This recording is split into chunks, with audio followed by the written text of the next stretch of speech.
अम्मा बाद फ़ाऊज़ु बिल्लाहि मिनश्शैतानिर्रजीम बिस्मिल्लाहिर्रहमानिर्रहीम अस्सलातु वस्सलामु अलैका या रसूलल्लाह व अला आलिका व अस्हाबिका या हबीबल्लाह अस्सलातु वस्सलामु अलैका या नबी अल्लाह व अला आलिका व अस्हाबिका या नूरल्लाह।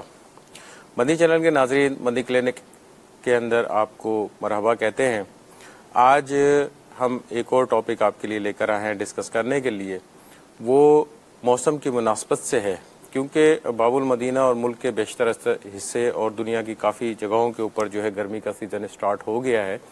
इसलिए हमने गर्मी की एहतियातें इसके मुनासबत से जो है टॉपिक चुना है, ताकि हम गर्मी से किस तरह बच सकते हैं, उससे जो हीट स्ट्रोक और इस किस्म की जो दूसरी बीमारियां फैल सकती हैं गर्मी की वजह से, उससे किस तरह बचाव कर सकते हैं। आज इंशाअल्लाह सोजल हम उस पर डिस्कस करेंगे।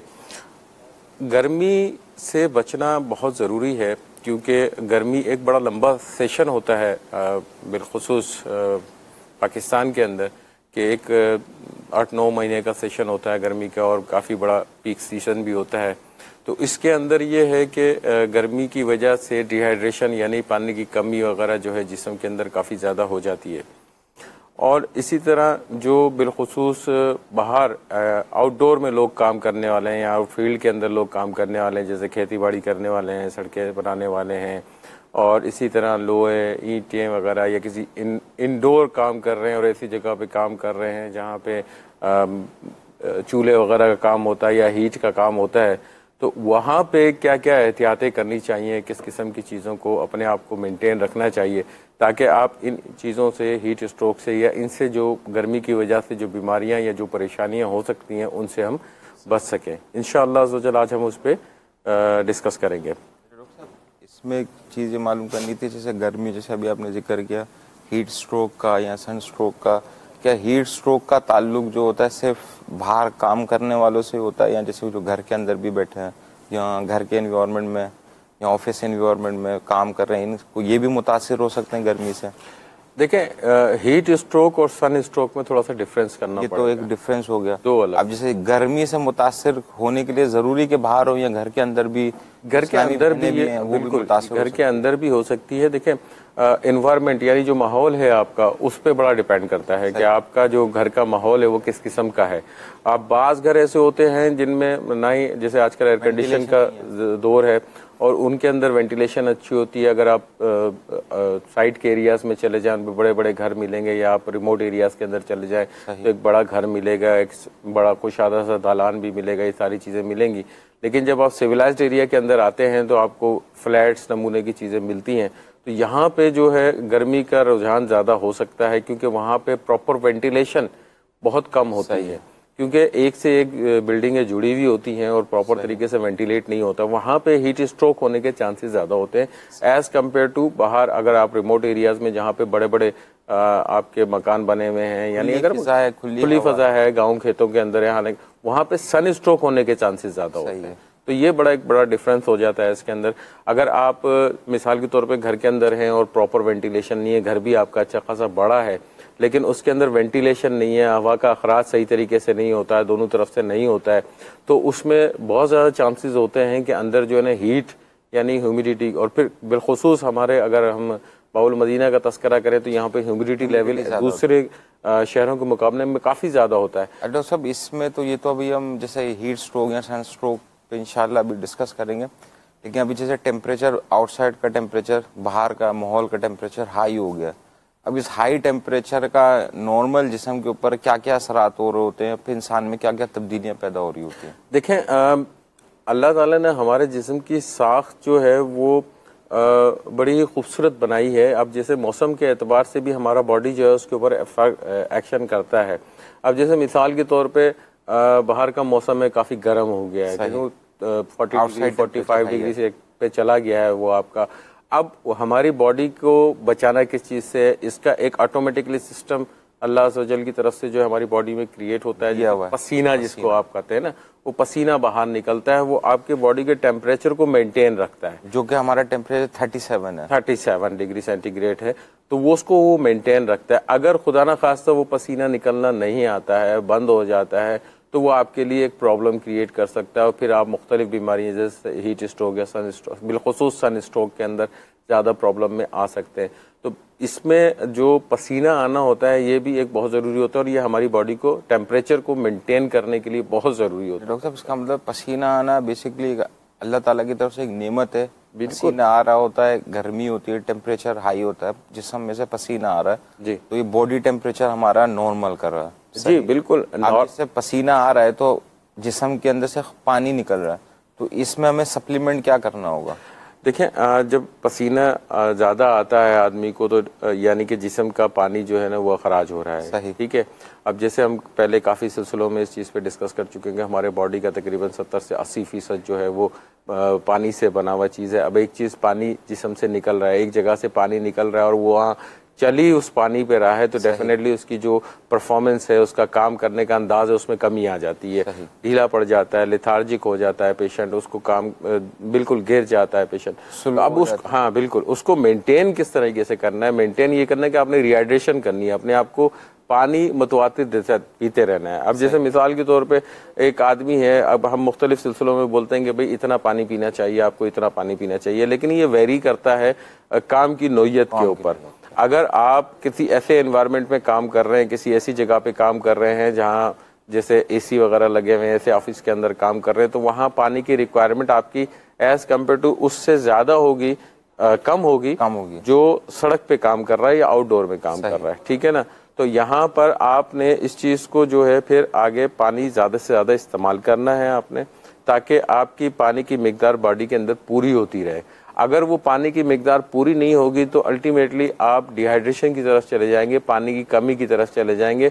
अच्छा, वो खाली पानी नहीं, हमारी बॉडी की नमकियात भी साथ साथ निकल रही होती है, जिसकी वजह से मुख्तलिफ प्रॉब्लम्स पैदा हो सकते हैं, जैसे जिस्म में दर्द पैदा हो सकता है, मस्कुलर क्रैम्प्स जिसको कहते हैं, पट्ठों का खिंचाव जिसको आप कहते हैं, वो पैदा हो सकता है, चलने में दुश्वारी हो सकती है, चक्कर आ सकते हैं, बाज़ औक़ात उल्टी की कैफियत भी हो जाती है, बाज़ औक़ात सर में दर्द भी हो जाता है। तो मुख्तलिफ मरीजों को मुख्तलिफ किस्म की अलामात इसमें ज़ाहिर हो जाती है। ये तो मरीज ना हुए ना, ये तो कंडीशंस हो गई जी कि पानी की कमी की वजह से हो गई। अब जैसे वो लोग जो किसी ऑफिस एनवायरनमेंट में काम कर रहे हैं, पानी की मिकदार भी कम पी रहे होते हैं, लेकिन उनको बाहर जाते हैं गर्म होता है, फिर अंदर आते हैं ठंडा एनवायरनमेंट होता है, तो कम अक्सर इनके पानी की मिकदार जो पीने की वो कम हो रही होती है, इनकी काम करने की सलाहियत भी मुतासिर हो सकती है। नहीं, बिल्कुल फ़र्क तो पड़ता है। देखिए, जब तक आप जो एज बॉडी की रिक्वायरमेंट है, भाई मिनिमम 8 से 10 गिलास तो है ना आपका स्टैंडर्ड, वो तो आप स्टैंडर्ड है, उससे तो कम में आप जा नहीं सकते। माँ सिवाय बहुत कोल्ड सीजन है, बहुत ठंडा सीजन है, वहाँ थोड़ी सी रिक्वायरमेंट डिक्रीज हो जाती है आपकी। अदरवाइज नॉर्मल सीजन के अंदर 8 से 10 गिलास तो है ही है, आपने हर हाल में लेना है। आप किसी भी इन्वायरमेंट में काम कर रहे हैं, इसको आप बढ़ा देंगे जब आप हॉट इन्वायरमेंट में काम करेंगे, खुली जगह पे या गर्मी वाली जगह पे काम करेंगे, तो इसकी मिकदार आप बढ़ा देंगे, इसको कम नहीं कर सकते। सही। अगर मैं ये कहूँ कि यार मैं एसी इन्वायरमेंट में काम करता हूँ या ठंडे माहौल में काम करता हूँ और फिर उसके बाद जो है ना मौसम पानी की कमी जो है ना, फिर मेरे अंदर उसके चांसेस कम हो जाते हैं, तो उसमें बेहतर यही होता है कि वो पानी की कमी हर हाल में 8 से 10 गिलास वो पूरी रखे। सही, वो बहुत ज़रूरी होता है। सही पानी की इंशाल्लाह सब। इस पे डॉक्टर साहब, अब जैसे नॉर्मल पेशेंट है, उनके अंदर ब्लड प्रेशर पे क्या पानी की कमी जिनको हो गई और पसीना आ रहा है, गर्मी भी मौजूद है, ब्लड प्रेशर में क्या वेरिएशन आ सकती है? लोअर साइड पे जाता है ब्लड प्रेशर इसमें अक्सर? जी बिल्कुल। इसमें देखें, मैंने अर्ज की ना कि पसीने के साथ साथ आपके जिस्म का पानी नहीं, नमकियात भी निकल रही होती है। सही। जब जिस्म की नमकियात बॉडी से बाहर निकल रही होती है तो अल्टीमेटली वो आपके तमाम फंक्शंस के ऊपर असर अंदाज हो रही होती है। अब जैसे ब्लड प्रेशर हुआ तो ब्लड प्रेशर लो हो रहा होगा, बिल्कुल, उस पर भी लोअर साइड। जैसे हाजमे का मसला हुआ तो उसमें कॉन्स्टिपेशन की तरफ भी जा सकता है पेशेंट, पानी की कमी हो रही है जी बिल्कुल के सिम्टम बिल्कुल पॉसिबल। देखिए, इसमें तो फिर बहुत सारी चीजें आ जाएंगी ना कि अगर आप डिस्कस करने जाएंगे तो फिर बहुत सारी वैरायटी है, तो इससे बेहतर है कि पानी की मिकदार बराबर रखें। बिल्कुल, पानी की मिकदार को बराबर रखना चाहिए और जितनी रिक्वायरमेंट है एटमॉस्फेयर के हिसाब से, माहौल के हिसाब से, वो उसको पूरी करनी चाहिए ताकि वो प्रॉब्लम्स के साथ जैसे फेस करने में आसानी हो जाए। ये तो हो गया डॉक्टर साहब पानी। अभी पानी की भी डिफरेंट शक्लें हो गई ना, शरबत भी आ गया, फिर ठंडा पानी भी आ गया, मशरूब भी आ गए, कोल्ड ड्रिंक भी आ गए, सॉफ्ट ड्रिंक भी आ गए। तो हाइड्रेशन मेंटेन करने के लिए ज़्यादा ज़रूरी पानी है या फिर ये ठंडे मशरूबात, जूस और ये सॉफ्ट ड्रिंक वगैरह? देखें, एक्चुअल जो चीज़ है ना वो तो है जिस्म में पानी, रिक्वायरमेंट जो है ना वो हमने पूरी करनी है, ठीक है। अगर पानी किसी भी शक्ल में हो, अब वो शक्ल की वजह से कोई और कंप्लेन तो हो सकती है, उसको कोई नुकसान तो हो सकते हैं, लेकिन उसकी रिहाइड्रेशन हो सकती है। रिहाइड्रेशन तो डॉक्टर साहब हो गई, लेकिन इसके साइड इफेक्ट फिर आने वो एक अलग फैक्टर्स है। लेकिन इस बेटर कि आप जो है ना अपनी रिहाइड्रेशन सादा पानी से ही पूरी करें, वो ज्यादा बेहतर है।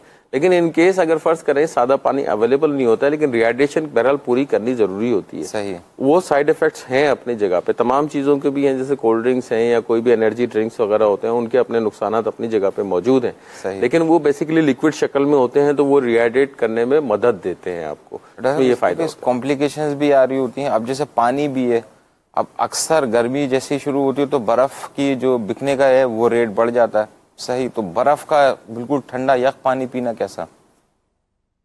देखिए ठंडा पानी, बिल्कुल ठंडा पानी, हाँ एकदम जो चिल्ड पानी जिसको आप कहते हैं ना, वो चिल्ड पानी के अंदर तो प्रॉब्लम ये है कि जैसे आप पिएंगे वो डेफिनेटली अंदर थोड़ा से प्रॉब्लम तो करता है, क्योंकि हमने लास्ट टाइम भी ये तस्करा किया था कि ज़्यादा चिल्ड पानी पीने से आपका जो अंदरूनी सिस्टम है वो बहुत स्लो हो जाता है, बहुत निज़ाम हज़म जो है, बिलखुसूस मैदे का जो है निज़ाम, उसके जो फंक्शंस हैं वो काफ़ी स्लो हो जाते हैं।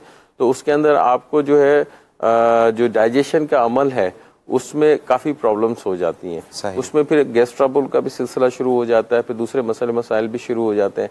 तो जो भी है इसके अंदर पानी का इस्तेमाल जो है कोशिश करें चिल्ड पानी तो ना पिए। ठंडा पानी पीने से एक एहसास ज़रूर आ जाता है ठंडक का, प्यास बुझने में फिर भी सादा पानी ही मदद देता है। अच्छा, ज़्यादा सादा पानी पीना ज़्यादा बेहतर है, वो ज़्यादा बेहतर कंपेयर्ड कि आप ठंडा पानी ज़्यादा पिए। बिल्कुल। अरे डॉक्टर साहब, इस सीज़न के अंदर ये लस्सी, शरबत, बाहर के बाजार के जूस जो अब अवेलेबल होते हैं, इसका पीना कैसा? देखें बाहर के तो आप इसकी हम लाज़मी बातें कह ही नहीं सकते कि बाहर के आप पिएं। हम तो इनकरेज इस चीज़ पे करेंगे कि आप जो भी बनाएं खुद से फ्रेश बना के पी लें। अगर आपको कोई भी लिक्विड कोई भी जूस वगैरह लेना है तो वो फ्रेश बना के पिया जा सकता है। दो फायदे होंगे, आपकी आंख के सामने बनेगा, साफ सुथरा बनेगा और उससे ज़्यादा एनर्जी आपको मिलेगी। मिसाल के तौर पे अगर कोई आप एनर्जी ड्रिंक लेते हैं या कोई ऐसा बाहर से जूस वगैरह लेते हैं फ्लेवर वाला, और वही फ्लेवर आप जो है कोई फ्रूट लेकर आके उसका फ्रेश बनाते हैं, तो उसकी एनर्जी उससे कई गुना ज़्यादा आपको मिलती है। तो इट्स बेटर कि आप उसको फ्रेश जूस ही यूज़ करें, तो वो ज़्यादा अच्छा है, ज़्यादा फ़ायदेमंद है। बाहर के जूस के लिए तो डेफिनेटली रिस्क तो बहुत होता है उसके अंदर, कि बाहर आप जो ठेले पे बन रहा है या कहीं पे भी जो बन रहा है, अगर अच्छी दुकान से भी ले रहा हूँ तो रिस्क फैक्टर अपनी जगह पे मौजूद है। ठीक है, कितनी भी अच्छी दुकान क्यों ना हो, रिस्क फैक्टर अपनी जगह पे मौजूद है, क्योंकि आप कहाँ उसका गिलास को कहाँ रखा होगा, आपने वो बनाया किस तरीके होगा, आपके सामने तो नहीं बना ना वो। इसमें डॉक्टर साहब एक बड़ा रिस्क फैक्टर होता है बर्फ खुद इटसेल्फ, अपनी खुद। बिल्कुल, बर्फ अब किस पानी से जमती है, फिर बर्फ के अंदर कुछ ऐसे बैक्टीरिया होते हैं जैसे ई कोलाई वगैरह, वो ग्रो अक्सर जो हैं, इसकी कुछ स्पीशीज हैं वो बर्फ के अंदर ही ग्रो करती हैं जी। और अगर वो शरबत वगैरह जो बाजारी शरबत वगैरह में या बाहर का भी किसी जगह का भी पीते हैं तो उसमें बहुत ज़्यादा चांसेस होते हैं कि ये आपको ये मोशन डायरिया वगैरह लग सकता है। तो उमूमन कंप्लेन जब हमारे पास पेशेंट आता है ना, वो जो इसका गैस्ट्रोएंटेराइटिस का अगर कोई पेशेंट आता है तो उसमें अगर हम अक्सरियत, सब तो नहीं कह सकते, अक्सरियत में जब हम हिस्ट्री लेते हैं तो हमें फाइंडिंग यही मिलती है कि इसने कुछ आउटसाइड से कुछ लेके खाया था, यानी बाहर का कुछ खाया था, बाहर से खाया था, पिया था, उसकी वजह से वो मैदा डिस्टर्ब हुआ। सबका नहीं है, लेकिन अक्सरियत ये कंप्लेन आती है हमारे पास कि डॉक्टर साहब हमने रात को ये चीज़ लेके मंगवा के बाजार से खाई थी, या फलानी चीज़ हमने चलते चलते ली थी, या शरबत पिया था, उसकी वजह से जो निज़ाम हज़म में उनकी प्रॉब्लम होती है। तो आप जब कोई भी चीज़ इस्तेमाल करें, बेहतर यही कि फ्रेश और घर की बनी हुई इस्तेमाल करेंगे, उसमें ही आपकी सेफ्टी है। अच्छा डॉक्टर साहब, ये जो अभी आपने बताया कि पानी पिएं, पानी भी आपने 8 से 10 गिलास बताया, ये भी बताया कि ठंडा भी ना पिएं और जूस वगैरह भी ना पिएं। अब पानी के लिए भी कुछ सिलेक्शन है कि पानी जो जैसे टैप वाटर है या नॉर्मल घर में पानी आ रहा है वही पिएं, या इसका भी कोई ट्रीटमेंट करना ज़रूरी है, जैसे बिलखुसूस पाकिस्तान में? पानी के अंदर तो बहुत ज़रूरी है कि उसको आप हाइजीन ज़रूर करें, उसको किस तरह साफ करें। दो तरीके हैं, बहुत आसान से तरीके हैं उसमें। एक तो ये है कि उसको अच्छी तरह बॉईल कर लें आप पानी को, बॉईल करने के बाद उसको ठंडा कर लें, ठंडा करने के बाद जो है फिर आप, एक सिंपल सा तरीका तो ये है। फिर कुछ टैबलेट्स वगैरह भी जो है ना वो मेडिकल स्टोर पे मिलती हैं, क्लोरीन वगैरह, क्लोरीन टैबलेट आती है जी, तो उससे भी आप कर सकते हैं। उससे भी जो है पानी को आप साफ कर सकते हैं। एक और बड़ी आम सी चीज़ है जो हम बड़ी इजीली यूज़ भी कर सकते हैं और बहुत ज़्यादा इकोनॉमिकल पड़ती है, वो होती है ना फिटकरी। सही। वो अगर फर्ज करें कोई भी पानी आपने लिया है, पतीली में पानी लिया है, तो फिटकरी को एक हाथ हल्का सा उस पर फिटकरी को घुमा दें, तो उसके बाद वो फिटकरी उसके अंदर छोड़नी नहीं है। हाथ से फिटकरी लेके पानी में कैसे घुमा दें? हाथ से फिटकरी लेके पानी में घुमा दें या किसी चीज में बांध देना तो पानी मुस्तामिल हो जाएगा ना? देखें, उसमें क्या कहते हैं, साइज पे डिपेंड करता है ना। अगर आपने बड़ी फिटकरी ली है, हाँ, तो उसे किसी कपड़े में रख के घुमा दें। कपड़े में देखें, कपड़ा भी फिर आपको स्टरलाइजेशन लेनी पड़ेगी, कि कपड़े की स्टरलाइजेशन लेनी पड़ेगी। इस बेटर यही होता है कि क्योंकि इसमें ज़रूरी चीज़ होता है कि अगर आपने फिटकरी को अंदर छोड़ दिया तो उसका एक टेस्ट आ जाता है अंदर, तो वो फिर वो पीने में ज़रा सी डिफ़िकल्टी होती है, प्रॉब्लम होती है। तो बेहतर यही कि उसको रिमूव करते हैं वहाँ से, जो भी आप तरीका यूज़ कर सकते हैं। चाहे तो आप चम्मच से भी आप उसको कर सकते हैं, हाथ से भी कर सकते हैं, या एक और आसान तरीका ये होता है कि जैसे छन्नी वगैरह होती है, चाय छन्नी वगैरह, उसके अंदर आपने उसको रख दी और आपने उसको घुमा दिया। बस शर्त यही है कि सारी चीज़ें आपकी साफ़ सुथरी होनी चाहिए और आपका दिल मुतमईन होना चाहिए। स्टरलाइज तो डेफिनेटली नहीं हो सकती वो, लेकिन ये है कि साफ़ सुथरी होनी चाहिए ताकि उसमें मजीद बीमारी होने के या कोई जरासीम होने के चांसेस। तो डॉक्टर साहब, ये आपसे मैं इस वजह से मालूमात लेना चाह रहा था कि मदनी चैनल के नाज़रीन की इन्फॉर्मेशन में अवेयरनेस थोड़ी बढ़े, क्योंकि जो नॉर्मल हम पानी ले रहे होते हैं, लाइन से जो पानी आ रहा होता है, अब ज़रूरी नहीं कि कुछ एरियाज ऐसे हैं जहाँ पे सीवेज वाटर मिक्स हुआ होता है। गर्मियाँ जैसे सीज़न शुरू होता है, कुछ बीमारियाँ जैसे टाइफॉइड है, कोलेरा है, ये बीमारी है, विब्रियो कोलेरा का, फिर उसके बाद ये डिसेंट्री, फिर हेपेटाइटिस है और मोशंस, ये बहुत तेजी के साथ बढ़े थे। तो क्या ये पानी की वजह से ही होती हैं बीमारियां? देखें, ये जितनी भी बीमारियों का आपने नाम लिया है, ये तमाम की तमाम बीमारियां जो हैं, कहने में तो बहुत छोटी सी लगती हैं, लेकिन बड़ी जानलेवा बीमारी। सही।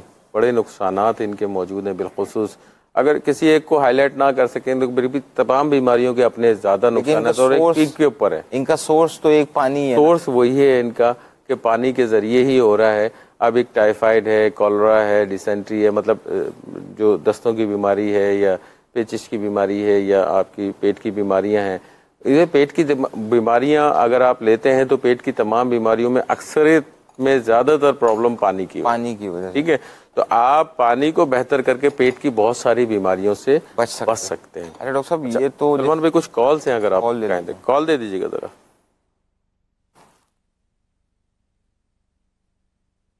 मैं इस्लामाबाद से बात कर रहा हूँ, मोहम्मद रेहान नाम है मेरा, अतारी।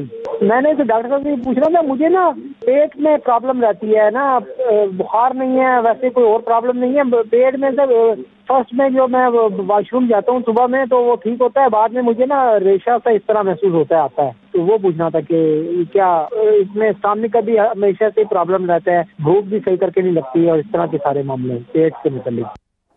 दूसरी कॉल दीजिए। मेरा नाम फारूक है और एक सवाल डॉक्टर साहब से पूछना है कि जिसको सीने में जलन मुसलसल रहती हो तो क्या उसको कोई हार्ट का प्रॉब्लम हो सकता है?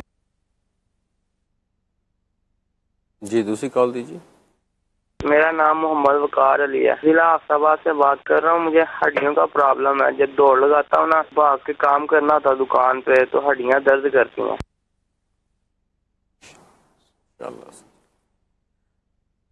सलमान भाई, पहले इस्लामी भाई ने कॉल की थी कि उनके पेट में प्रॉब्लम है, इनकी भूख भी डॉक्टर साहब कम हुई हुई है। तो इसमें जाहिर तौर पे बताया कि सुबह इनको स्टूल तो रेगुलर पास कर रहे हैं, तो इसका मतलब कॉन्स्टिपेशन तो नहीं है। उसके बाद जो ये बोल रहे हैं ना, इसके बाद जो टाइम बाय टाइम जो है ना इनको हाजत महसूस होती है, जिसकी वजह से जाते हैं। जो इनकी कंप्लेन है उससे जाहिर लग रहा है कि क्रोनिक डिसेंट्री का केस है। इसमें अगर ये अपने कंसल्टेंट से या जो भी इनके फिजिशियन हैं उनसे अगर राब्ता फरमा लेंगे और उनके दिए हुए हिदायत पे और दिए हुए अद्वियात और कोर्स पे अगर अमल करेंगे तो ये क्योरेबल ठीक है। ये सब ये अपना इस तरह जैसा भी आप बता रहे थे पानी के हवाले से कि किस तरह से प्यूरिफाई करना है या साफ पानी करना, इस पे भी अगर तवज्जो दिलें तो बिल्कुल। देखें, ये चीज़ें तो करनी है ना, अब वो तो एक प्रिवेंशन करनी है। एक हमारी जबान में कहते हैं प्रिवेंशन, एक होती है क्योर। सही, दोनों को साथ लेके चलना होता है ना आपने, कि आपने प्रिवेंशन भी करनी है, बचाना भी है, और उसकी क्योर भी करनी है, जो हो गई उसका इलाज भी करना है आपने। तो इलाज हम इनको बेसिकली बता रहे हैं कि आप जो भी कंसल्टेंट हैं या जो भी जनरल फिजिशियन हैं इनके, उनसे रब्ता कर लें इंशाअल्लाह जो भी ट्रीटमेंट देंगे उससे उनका एक बाकायदा कोर्स होता है, हफ्ते 1.5 हफ्ते 2 हफ्ते का कोर्स करेंगे अकॉर्डिंग टू द कंडीशन और ये ठीक हो जाएंगे। कोई इतना बड़ा इशू नहीं है। लेकिन कंप्लेन अब जैसे इन्होंने बताया इनकी भूख भी कम हुई हुई है कि कोई पेशेंट है इस तरह का, इनको जैसे फ्रीक्वेंसी ऑफ मोशंस अगर ज़्यादा हो रहे हैं तो इनका तो जैसे जिस्म का पानी भी पास आउट हो रहा होगा ज़्यादा पे, तो इस सिचुएशन के अंदर इनको सिम्टम तो भूख का कम हो रहा है, तो उसका मतलब ये है कि सीवियर डिहाइड्रेशन की तरफ भी जा रहा होगा। चांसेस तो इनको हाइड्रेशन किस तरह मेंटेन करें? बिल्कुल चांसेस तो हैं। देखें इसमें पानी का ही वो इस्तेमाल करें, ज़्यादा से ज़्यादा पानी का इस्तेमाल करें, लेकिन ज़रूरी चीज़ ये है कि सोर्स जो है पानी लॉस करने के उसको ठीक करें। अगर पानी जो जिस्म से ज़ाया हो रहा है, जिस वजह से ज़ाया हो रहा है, क्योंकि जब तक उसको ठीक नहीं करेंगे पानी पीने से मसले का हल नहीं निकलेगा। सही। पानी पीने से आप उसको वहाँ रोक देंगे, उसको ठीक नहीं करेंगे। ठीक करने के लिए आपको अद्वियात इस्तेमाल करनी पड़ेंगी और उसके साथ जो भी उसका एक प्रॉपर तरीका है, जो कोर्स है, उसको यूज़ करना पड़ेगा। होता क्या है अनफॉर्चुनेटली कि 2 से 3 दिन के अंदर अलामत जो है इन चीज़ों की ख़त्म हो जाती है तो मरीज़ अद्वियात लेना छोड़ देते हैं। सही है। जिसकी वजह से प्रॉब्लम होती है और उसके अंदर ये होता है कि बाज़ औक़ात वो रिकरेंस भी होता है, दोबारा हो जाता है कुछ अरसे के बाद, कुछ दिनों इस्तेमाल करने के बाद जो है दोबारा से वही कैफियत में आ जाता है दोबारा से। फिर अगर उसको अद्वियात दी जाती हैं तो वो फिर उसकी बॉडी उस चीज़ को कभी कभी एक्सेप्ट भी नहीं करती है, रेजिस्टेंट डेवलप हो जाता है उन अद्वियात के खिलाफ। सही। अब आप वो यही कहता है कि डॉक्टर साहब पहले हमें इससे फ़ायदा हो जाता था, अब हमें फ़ायदा नहीं हो रहा। उसकी रीज़न यही होती है कि आपने प्रॉपरली कोर्स नहीं किया हुआ होता, जिसकी वजह से आपको प्रॉब्लम होती है। डॉक्टर साहब दूसरे कॉलर वो उनकी कंप्लेन ये तेजाबियत और ये दिल में जलन और क्या दिल का हार्ट अटैक। सवाल बड़ा वैलिड है इनका और इसमें चांसेस बनते हैं, बिल्कुल चांसेस बनते हैं। इस पे अगर आपको इसमें प्रॉब्लम आ रही है कंटिन्यूसली और आपको रिस्पॉन्ड भी नहीं मिल रहा है तो कार्डिक के हवाले से ज़रूर देखना चाहिए, बिलखुसूस उन लोगों को जिनका वेट ज़्यादा है, वेट ज़्यादा है, blood pressure high, blood pressure, diabetic patient, बिल्कुल बिलखुसूस मतलब कोमॉर्बिड जिनके साथ हैं उनको ज़रूर इस चीज़ के ऊपर ध्यान देना चाहिए, ना कि सिर्फ सिंपल जलन को ही लेके ना बैठ जाए। इसका ज़रूर फॉलोअप ज़रूर करवाना चाहिए कि खुदा ना खास्ता ऐसा ज़रूरी नहीं कि हो, सही नहीं होता, अक्सर में नहीं होता है, लेकिन एक को भी है तो इसका फॉलोअप ज़रूर होना चाहिए। फॉलोअप में क्या होगा? क्या मतलब अपने भी कार्डियोलॉजिस्ट के पास चले जाए, जो भी आपके कंसर्न फिजिशियन है उनसे मशावरत करें, वो क्या कहते हैं। अगर वो उनको ये समझ में आता है, क्योंकि वो आपको चेक कर रहे हैं उस वक्त, जनरल कंडीशन उस वक्त उनको पता है, अगर उनको समझ में आता है, हिस्ट्री आपके बारे में उनको पता है, तमाम हिस्ट्री आपकी मालूम होगी, तो वो डेफिनेटली बेहतर गाइड कर देंगे आपके कि हाँ कार्डियोलॉजिस्ट से एक रिव्यू लेना चाहिए या नहीं लेना चाहिए। डॉक्टर साहब एक ये आम कंसेप्ट भी तो है कि किसी कोई और फाइंडिंग है नहीं जिसमें मैं वैसे फिजिकली मैं फिट हूँ, ठीक हूँ, बस ये सीने में थोड़ी बहुत जलन होती है, दिल के पास डॉक्टर के पास जाते हुए थोड़ा अजीब सा लगने लगता है। बिल्कुल सही फरमा रहे हैं आपको, लेकिन ये है कि अगर कोमॉर्बिड्स हैं, आप कोमॉर्बिड जैसे ब्लड प्रेशर भी हो, शुगर भी हो और वजन ज्यादा भी हो, तो इनको तो लाजिम है कि कार्डियोलॉजिस्ट बिल्कुल रिव्यू करना चाहिए। देखिए इनको तो वैसे भी गाय बगाए रिव्यू करवाना चाहिए, क्योंकि इनके साथ तो एक ये रिस्क फैक्टर साथ साथ चल रहे होते हैं, तो इनको तो एनी हाउ ये इनके ऊपर रिव्यू करवा लेना चाहिए। 2 महीने में, 6 महीने में, साल में एक दफ़ा ज़रूर रिव्यू करवा लेना चाहिए तमाम चीज़ों का कि कैसे कोई फैक्टर्स हैं तो नहीं है। तो तीसरे इस्लामी भाई जो कह रहे थे उनकी हड्डियों में तकलीफ होती है, थोड़ा सा एज, यंग एज भी लग रही है मुझे, आवाज़ से यंग एज लग रही है। यंग एज के अंदर हड्डियों में होनी नहीं चाहिए तकलीफ, वो भी मेल पेशेंट को। सही। तो उसमें बेहतर यही होगा कि ये एक तो अपनी डाइट का ख्याल करें, डाइट बहुत ज़रूरी है, प्रॉपर तरीके से डाइट ले रहे हैं या नहीं ले रहे हैं। बाज़ लोग खाना तो खा रहे होते हैं, कह रहे हैं खाना तो हम खा रहे हैं, हम पूरे खाना खा रहे हैं, खाना आप खा रहे हैं लेकिन मुनासिब खाना नहीं खा रहे। अब मुनासिब खाना जो गिज़ा होती है प्रॉपर तरीके की, कुछ लोग होते हैं गोश्त खाने के शौकीन होते हैं, गोश्त खाए जा रहे होते हैं। हड्डियों का बता रहे हैं आप, खाना बता रहे हैं, तो हड्डियों के लिए कौन सा खाना खाया जाए फिर? मैं वही उसी तरफ आ रहा हूँ ना, मैं इसको जब आप इसको लेकर आएंगे कि आपने एक आदमी एक ही चीज़ खाया जा रहा है, सही, गोश्त ही गोश्त खाया जा रहा है, अब गोश्त में आपको हड्डियों के लिए क्या मिलेगा? सही। अब क्योंकि उस पेशेंट उस आदमी को मालूम नहीं है कि गोश्त से हम हासिल क्या कर रहे हैं, एक लज्जत मिल रही है उसको। सही। जब तक उस चीज़ों से मालूम नहीं होगा कि हमें फलानी चीज़ हमारी बॉडी के लिए ज़रूरी है, वो हमें फलानी जगह से मिलती है, तो आप उस चीज़ को कैसे नहीं हासिल करेंगे। लेकिन प्रॉब्लम ये है कि हम सिर्फ लज्जत की तरफ जा रहे होते हैं कि जिनको गोश्त का शौक है तो वो गोश्त ही इस्तेमाल कर रहे हैं। गोश्त बहुत अच्छी चीज़ है, खाना चाहिए, हमारे जिस्म की ज़रूरत भी है, प्रोटीन मिलता है उससे, हमारे जिस्म की बहुत ज़रूरत है वो। लेकिन एक हद से तजावज़ किसी भी चीज़ का, चाहे वो गोश्त है, चाहे वो सब्जी है, चाहे कोई और भी चीज़ है। हद से तजावुज़ हमेशा नुकसान देता है, फ़ायदा नहीं देता। तो कोशिश करें मुनासिब ग़िज़ा जिसमें सब्जियां भी शामिल हो, जिसमें फ्रूट्स भी शामिल हो, जिसमें गोश्त भी शामिल हो, जिसमें पानी की मुनासिब मिक़दार शामिल हो, ये तीनों चारों चीज़ों को साथ लेके चलेंगे तो आपको इंशाअल्लाह अज़्ज़ वजल हड्डियों की प्रॉब्लम डॉक्टर साहब खत्म हो जाएगी। हड्डियों के लिए बिलखुसूस जैसे अगर धूप है, दूध का इस्तेमाल हो, अगर अंडे का इस्तेमाल कर लें तो कैसा? देखिए मैं वही अर्ज़ कर रहा हूँ कि अब हड्डियों की अगर आप बात करते हैं कि खाली स्पेसिफिकली हड्डियों के लिए, तो उसके लिए आपने दो तीन बातें दी। ये कॉलर है, यंग एज है, अब ये मुमकिन है और औरों को भी प्रॉब्लम हो सकती है क्योंकि विटामिन डी अक्सरियत अनडायग्नोस्ड होता है। जब टेस्ट करवाया जाता है तभी डायग्नोसिस में आता है। इसका टेस्ट भी बहुत महंगा होता है।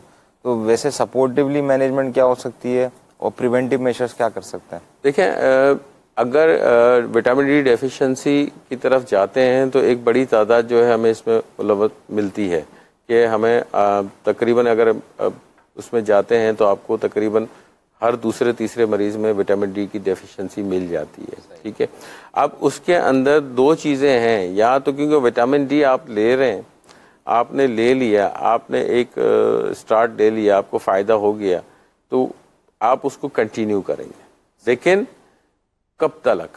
आपको अल्टीमेटली ग़िज़ा के ऊपर आना होगा हर हाल के अंदर, क्योंकि आप सारी ज़िंदगी दवा नहीं खा सकते। ऐसा होता है कि जैसे डॉक्टर साहब के पास गए, कंप्लेंट्स बताई, डॉक्टर साहब ने टेस्ट करवाया, विटामिन डी भी कम मिल गया, कैल्शियम भी कम मिल गया, डॉक्टर साहब ने विटामिन डी सप्लीमेंट भी चला दिया, कैल्शियम भी चला दिया, अब ये 1 माह 2 माह इस्तेमाल किया फिर बंद, अब क्या करना है? मैं वही कह रहा हूँ ना कि अब आपको मेंटेनेंस डोज पे भी जाना होता है ना, क्योंकि जब तक आप मेंटेन नहीं करेंगे किसी चीज़ को, अब बात वही है ना कि आपकी ग़िज़ा कम हो गई, आपने खाना कम खाया, उसकी वजह से विटामिन डी कम हो गई, विटामिन डी आपने ली ही नहीं, आपने सब ऐसा नहीं कि खाना कम खाया, नहीं खाना सही नहीं खाया तो विटामिन डी कम। बिल्कुल सही कहा, खाना सही नहीं खाया आपने तो विटामिन डी की आपकी कमी हो गई, आपने वो दूसरी सप्लीमेंट्स के साथ उसको पूरा कर लिया, वक्ती तौर पे आपने पूरा कर लिया, उस वक्त वो पूरी हो गई, अब वो आपने छोड़ दी, जो पूरी करने वाली चीज है वो छोड़ दी, जो खाने वाली चीज है वो नहीं ले रहे आप, ये बात, तो अल्टीमेटली आप फिर वहीं आ जाएंगे कुछ अरसे के बाद जहां पे आप पहले खड़े हुए थे। तो आपको वहां पे ग़िज़ा के ऊपर जोर देना पड़ेगा, जो आपकी लाइफ स्टाइल है उसको देखना पड़ेगा कि आपकी धूप से एक्सपोजर है या नहीं है। तो सबसे आसान, सबसे सस्ता, फ्री ऑफ कॉस्ट, सस्ता भी नहीं कहूँगा, फ्री ऑफ कॉस्ट, सूरज की रोशनी से बेहतरीन विटामिन डी मिलती है हमारी बॉडी को, बेहतरीन विटामिन डी मिलती है।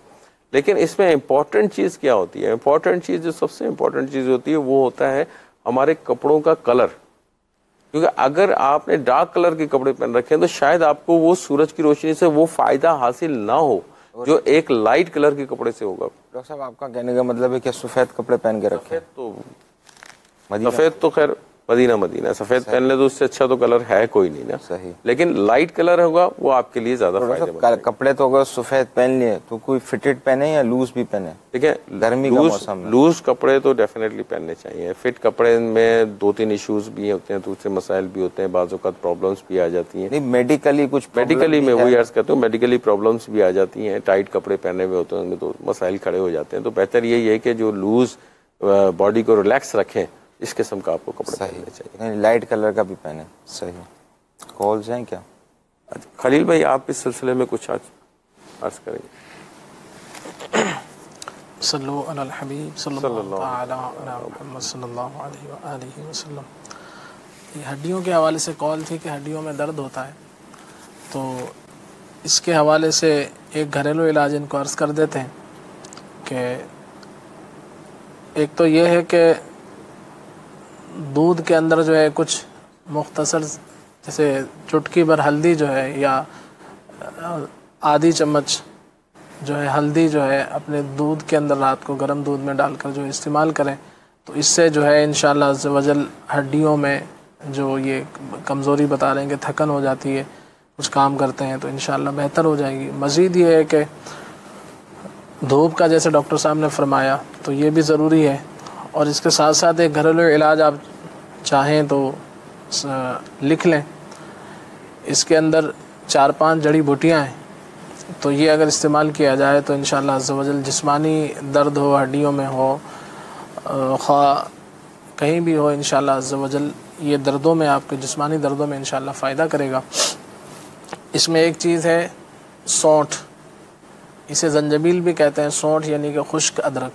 और नंबर 2 सुरंजान शीरी, सुरंजान शीरी। और नंबर 3 असगंध नागोरी, असगंध नागोरी। और नंबर 4 गोंद फलाई, गोंद फलाई। और नंबर 5 कुस्ते शीरी। ये जो है कुस्ते शीरी, ये पांचों चीज़ें जो है हम वज़न लेकर मिसाल के तौर पे 100 ग्राम आप ले लें और सुबह और शाम जो है एक चम्मच जो है आप इस्तेमाल करें। इंशाअल्लाह अज़्ज़ा वजल जो जिस्मानी दर्द हैं, आसाबी कमज़ोरी है और हड्डियों में जो दर्द है, इंशाअल्लाह अज़्ज़ा वजल दूर होगा। और चलते फिरते या गनीजू या सलामो, या गनीजू या सलामो पढ़ते रहें, इंशाअल्लाह अज़्ज़ा वजल जो है बीमारी भी दूर होगी। और इंशाअल्लाह अज़्ज़ा वजल या सलामों की बरकत से जो है रोज़ी में भी बरकत होती है, परेशानियां भी दूर होती हैं इंशाअल्लाह अज़्ज़ा वजल। सल्लु अलल हबीब सल्लल्लाहु तआला अला मुहम्मद। कॉल दे दीजिए, कुछ कॉल्स ले लेते हैं। कॉल दे दीजिए। मोहम्मद इमरान अत्तारी, तहसील साहिवाल, जिला सरगोदा से अर्ज कर रहा हूँ। डॉक्टर साहब से मेरी ये गुजारिश है कि मुझे ना तकरीबन 1 साल से छोटी पेशाब बड़ी ज्यादा आती है। जब दूध पी लूँ तो फिर तो और ज्यादा आती है, तकरीबन हर घंटे के बाद ये मसला रहता है, तेजी के साथ आता है। तो इसका कोई बता दे। सही। और कॉल है, दूसरी कॉल दीजिए। ये पूछना था कि डॉक्टर साहब से कि मेरे मैदे में ना मतलब कोई चीज वगैरह खा लूं तो वो मुझे उल्टी वगैरह आते हैं और खट्टे ढिकार वगैरह आते हैं, और कोई चीज ना खाऊं फिर भी उल्टी आती है, कुछ खा पी लूं तो फिर भी उल्टी वगैरह आती है। इंशाअल्लाह अर्ज करते हैं। तीसरी कॉल दीजिए। ये है कि मोहम्मद मुश्ताक मेरा नाम है और शरपुर शीर से मैं कर रहा हूँ। जो पानी ठीक नहीं आता, क्या वो पीने से सेहत को नुकसान होता है? जिस तरह वो पानी एक ठीक होता है, एक पानी का कलर तब्दील हो जाता है, तो इसमें क्या जो कलर जिसका तब्दील हो जाता है वो पीने से क्या नुकसान होता है? इसका जवाब इरशाद कीजिए। सही। इंशाअल्लाह। सलमान भाई। डॉक्टर साहब ये जो पहले कॉलर है, ये तो मेरे ख्याल से ये अक्सर मेल पेशेंट की कंप्लेंट मौजूद है जो क्रॉस कर चुके होंगे 40 साल, एक या वो जो रिस्क पे हों डायबिटिक के। अब इसका 1 साल की हिस्ट्री दे रहे हैं। आगे देखें, 1 साल से अगर इनको ये प्रॉब्लम है तो इनको वर्कअप ज़रूर करवा लेना चाहिए अपने, मतलब अपने जो है टेस्ट वगैरह ज़रूर करवा लेने चाहिए। किससे वर्कअप कराएं? डॉक्टर साहब के पास अपने जो भी अपने इलाके के। इसके लिए तो मैं ख्याल से किसी यूरोलॉजिस्ट से ओपिनियन लेनी होगी ना। यूरोलॉजिस्ट से पहले इलाके के डॉक्टर से मशवरा कर लें। अगर वो हो रहा है तो लाजमी गए तो होंगे अपने डॉक्टर के पास। तो अगर ये जाना चाहते हैं तो यूरोलॉजिस्ट को भी दिखा सकते हैं, कोई हर्ज नहीं। देखें, अल्टीमेटली केस वहीं जाता है, ये अल्टीमेटली केस वहीं आता है। लेकिन स्टेप वाइज यही है ना कि आप पहले अपने जो जनरल फिजिशियन हैं जिनसे आप ट्रीटमेंट कराते हैं इलाके के, उनसे मशावरत कर लें, फिर उनसे पूछ लें।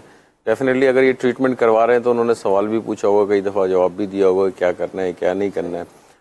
मुमकिन है कुछ टेस्ट वगैरह भी इनके करवाए होंगे।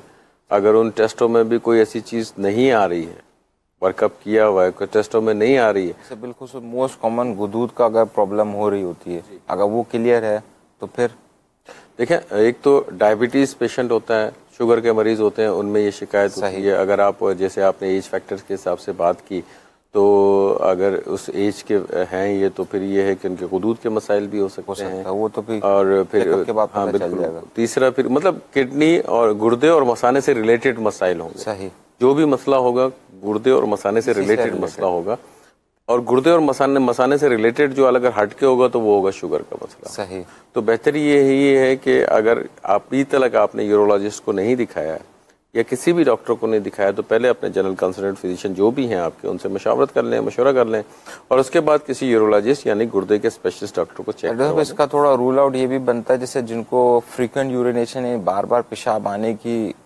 कंप्लेन हो रही होती है, तो अगर जिनको जो डायबिटिक पेशेंट है तो उनको पेशाब की जो मिकदार होती है वो तो थोड़ी ज़्यादा ही होती है, और लेकिन उसमें कुछ स्मेल भी आ रही होती है एक। और जिनको गुदूद का मसला होता है, लेकिन पेशाब बार बार हाजत तो होती है लेकिन कम क्वांटिटी में हो रहा होता है, और ये ज़्यादातर कंप्लेन रात में ही आ रही होती है।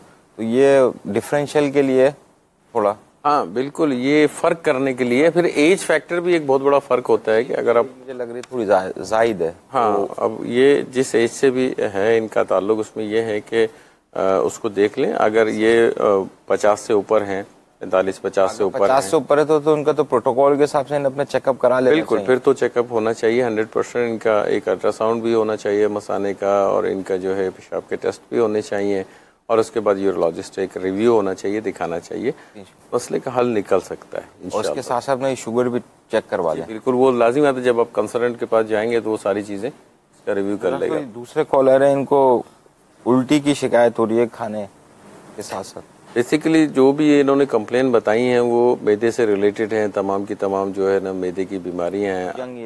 यंग एज है। देखें प्रॉब्लम वही होती है हमारे यहाँ, जो ये मैदे की बीमारियां बड़ी कॉमनली हो रही है, हमने कई दफ़ा इसकी तरफ निशानदेही की है। जो मेन प्रॉब्लम है वो है हमारे जंक फूड्स। सही कि आप बाहर से लेके चीज़ें खा रहे होते हैं। असल इशू ये होता है कि कोई भी आपने बाहर से कोई बर्गर लेके खा लिया या कोई इस किस्म की चिप्स वगैरह लेके, जूस पी लिया डॉक्टर साहब, ठंडी चीज़ें, शरबत पी लिया, आइसक्रीम खा ली, इस तरह की ये भी मुतासिर कर देंगी। देखिए अगर वो ऐसी चीज़ें हैं, बिलखुसूस अगर आप उस पर जाते हैं ठंडी चीज़ें जिनमें सैक्रीन वगैरह मिली हुई होती है, ऐसे कोई एसेंस वगैरह मिले हुए होते हैं, आर्टिफिशियल एसेंस वगैरह मिले हुए होते हैं, तो वो डेफिनेटली आपके मैदे पे इफेक्ट कर रहे होते हैं। लेकिन अच्छी क्वालिटी का, अच्छी कंपनी का अगर आप जूस पी लेते हैं तो वो ऐसा इतना इफेक्ट नहीं करता मैदे पे एज कम्पेयर टू आप लो क्वालिटी की चीज़ें आप यूज़ करेंगे तो वो असर करेगा। मेन जो इनको प्रॉब्लम करेगी वो करेगी बेसिकली जो आप इस किस्म के जंक फूड वगैरह यूज़ करते हैं, बेवक्त का खाना होता है, स्ट्रेस होता है, ये तो ये सारी चीज़ें इस पे इफेक्ट। कंप्लेन कर रहे हैं इनको तो वोमिटिंग वगैरह हो रही है, तो उसका कुछ जिगर तो मुतासिर नहीं है इनका। देखिए हेपेटाइटिस ए और ई की तरफ तो ना देख सकता तवज्जो दे रहे हैं। नहीं देखें, अब वो अगर वोमिटिंग कर रहे हैं तो साथ साथ फिर वो दूसरी कंप्लेंट्स भी कर रहे हैं जो साथ आपके मैदे से रिलेटेड कंप्लेंट्स हैं जितनी भी हैं। आप जो कह रहे हैं वो बिल्कुल सही कह रहे हैं, एक चांस का बन सकता है, लेकिन फर्स्ट प्रायोरिटी पे आपने अपना खाना पीना लेना है। आप डिफरेंशियल डायग्नोसिस, हम अगर अपनी जबान में इस्तेमाल करेंगे डिफरेंशियल डायग्नोसिस, उस वक्त तक तो ठीक है, लेकिन टॉप प्रायोरिटी पे आपने स्टमक को रखना है, देन आपने लीवर को रखना है, फिर आपने इसी तरह लेते हुए चले जाना है। लेकिन टॉप प्रायोरिटी आप लीवर में, उसमें स्टमक यानी मैदे में आप रखें, खाने पीने की चीज़ों को उसकी तरफ ध्यान दें कि वो ग़िज़ा किस किस्म की है, और इसकी जो अद्वियात आती हैं उसको प्रॉपर तरीके से, बताए हुए तरीके से।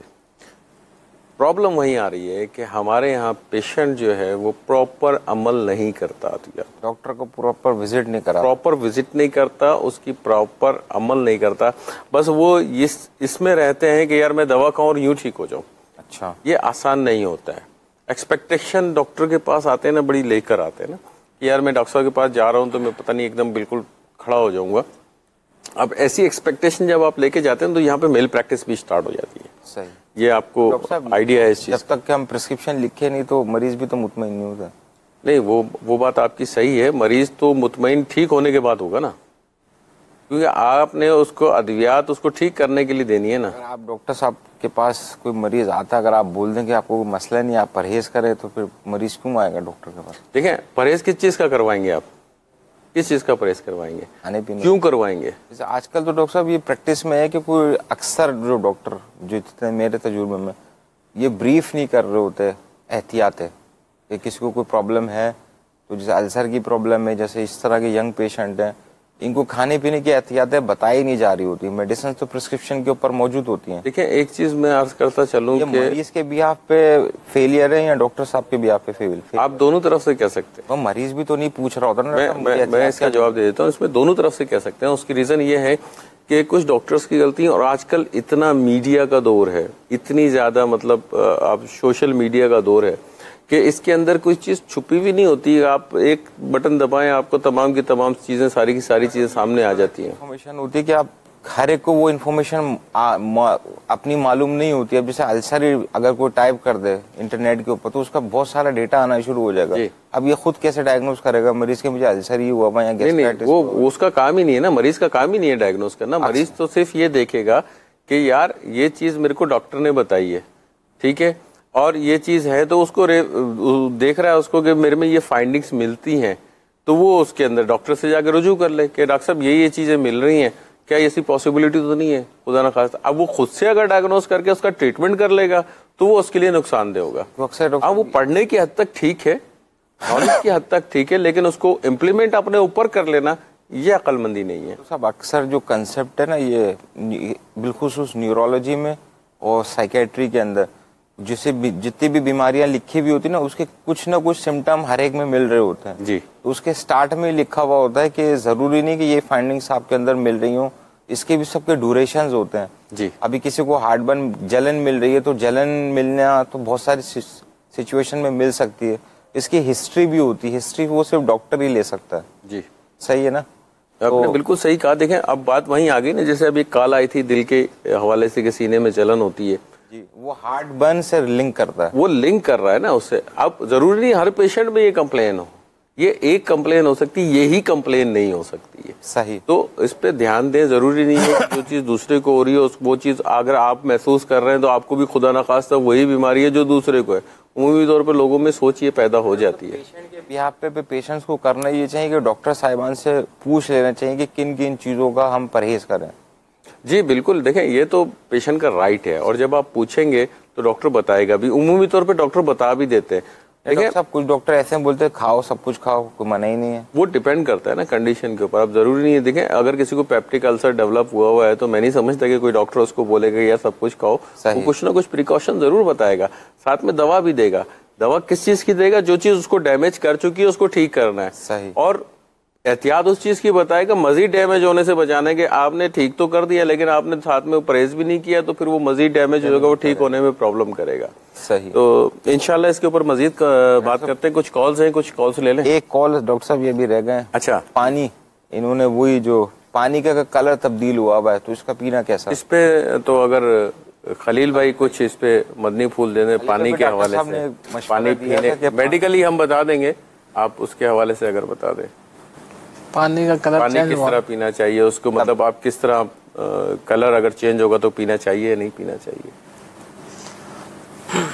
आजकल ऐसा होता है कि देखा है कि बाद औक़ात जो पानी की पाइपलाइन होती है इसके साथ जो है सेवरेज की जो लाइन है वो बाद औक़ात मिली हुई होती है। बिल्कुल। तो बाद औक़ात घरों में जब पानी आता है तो इब्तिदान जो है वो जो पानी आता है तो उसमें स्मेल होती है, बदबू होती है।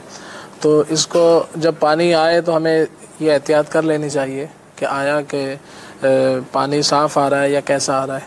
तो अगर कुछ ऐसा पानी आ रहा है कि जो जैसे बदबूदार है तो उसको इस्तेमाल नहीं करना चाहिए।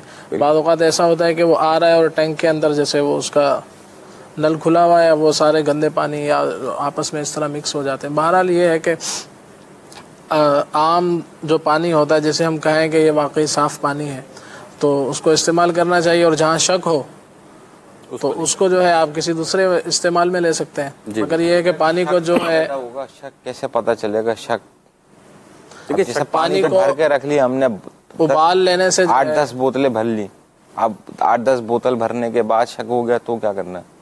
तो उसको किसी दूसरे इस्तेमाल में ले लें। यानी कि मिसाल है कि बाद औक़ात होता है कि पीने के काम नहीं आ सकता, बर्तन धोए जा सकते हैं, बंदा उससे जो है ज़ाहिरी बदन को धो लेता है। सब इस पे दो चीज़ों पे तवज्जो दिला दीजिएगा कि जैसे अब जो सीज़न है गर्मियाँ है, पानी की फ्रीक्वेंसी इस्तेमाल बढ़ गया। अब पानी जहाँ जहाँ स्टोर होता है, एक टैंक में स्टोर होता है, दूसरा वो वाटर कूलर होता है, कूलर में स्टोर होता है, बोतलों में स्टोर होता है, यहाँ आप डिस्पेंसर भी यूज होता है। क्या इनकी सफाई होना जरूरी है? ये सोर्स ऑफ इन्फेक्शन हो सकते हैं? देखें आप सफाई मैंने बहुत कम ही लोगों को देखा होगा। बात चीजें तो ऐसी होती हैं जो साफ की जा सकती हैं और अक्सर साफ होती भी हैं, लेकिन बात चीजें ऐसी होती हैं जिनको आप साफ नहीं कर सकते, आपके बस में नहीं है। जैसे मिसाल के तौर पर वाटर डिस्पेंसर है, जैसे वाटर डिस्पेंसर की मिसाल दे रहा हूँ। वाटर डिस्पेंसर आपने उसकी बोतल तो ठीक कर लेनी है, साफ कर लेनी है, लेकिन जो अंदर जिसके जरिए पानी आ रहा है उसको कैसे साफ करेंगे? इसको जैसे हम इसका तरीका भी ये होता है कि इसको आप इनिशियली पानी डाल के इसको जितना हो सके मैक्सिमम ड्रेन कर लेंगे, तो उसमें जो जितनी गंदलापन होता है ये सब जो अमूमन इसके अंदर जिंक वगैरह या फिर वो आयरन की डिपोजिशन होती है, जंग जो लगा हुआ होता है वो वॉश आउट हो सकता है। लेकिन पानी की बोतल इसका धोना कुछ मैं इस तवज्जो इसलिए दिला रहा हूँ क्योंकि अक्सरियत की तवज्जो इस पर नहीं आती कि पानी की बोतल धुले या स्टेरिलाइज्ड हो। लोग अमूमन ऐसे ही इस्तेमाल कर रहे होते हैं, खोला पानी पिया फिर वैसे ही रख दी। देखिए क्या ये सोर्स ऑफ इन्फेक्शन हो सकता है? बिल्कुल हो सकता है, इसमें बिल्कुल एहतियात करनी चाहिए। और जो चीज साफ करके पिए उसमें फायदा ही होता है ना। अब वो चाहे पानी है कि बोतल ही क्यों ना हो या घर की प्लेट क्यों ना हो, अगर आप वो गंदी होगी तो वो डेफिनेटली आपको इन्फेक्शन तो पैदा करेगी हर हाल के अंदर। तो जो भी चीज़ है कि कोशिश करेंगे साफ़ सुथरी, आप जैसे अपने पानी की टैंकी की सफाइयाँ जो है वो रूटीन में होनी चाहिए बिल्कुल। 6 महीने में, साल में जो भी एक रूटीन है आपका, उस हिसाब से टैंकी की सफाई होनी चाहिए प्रॉपर तरीके से। और इसी तरह जो आप बॉटल्स वगैरह हैं उनको वीकली बेसिस के ऊपर कम से कम हफ्तावार सफाई उसकी ज़रूर साफ़ होनी चाहिए, अच्छी तरीके से साफ़ करें, तो इससे काफ़ी हद तक फ़ायदा हो सकता है आपको। अच्छा, इसमें कॉल्स दे दीजिए बेटा। डॉक्टर साहब, सवाल ये है कि मेरे गैस पैदा होती है बहुत ज्यादा और दिल के पास आके यहाँ गैस अटक जाती है, डकारें नहीं आती मुझे, तो बराए मेहरबानी इसका जवाब इरशाद फरमाइए। इंशाअल्लाह से इलाज करते हैं। अगली कॉल दीजिए।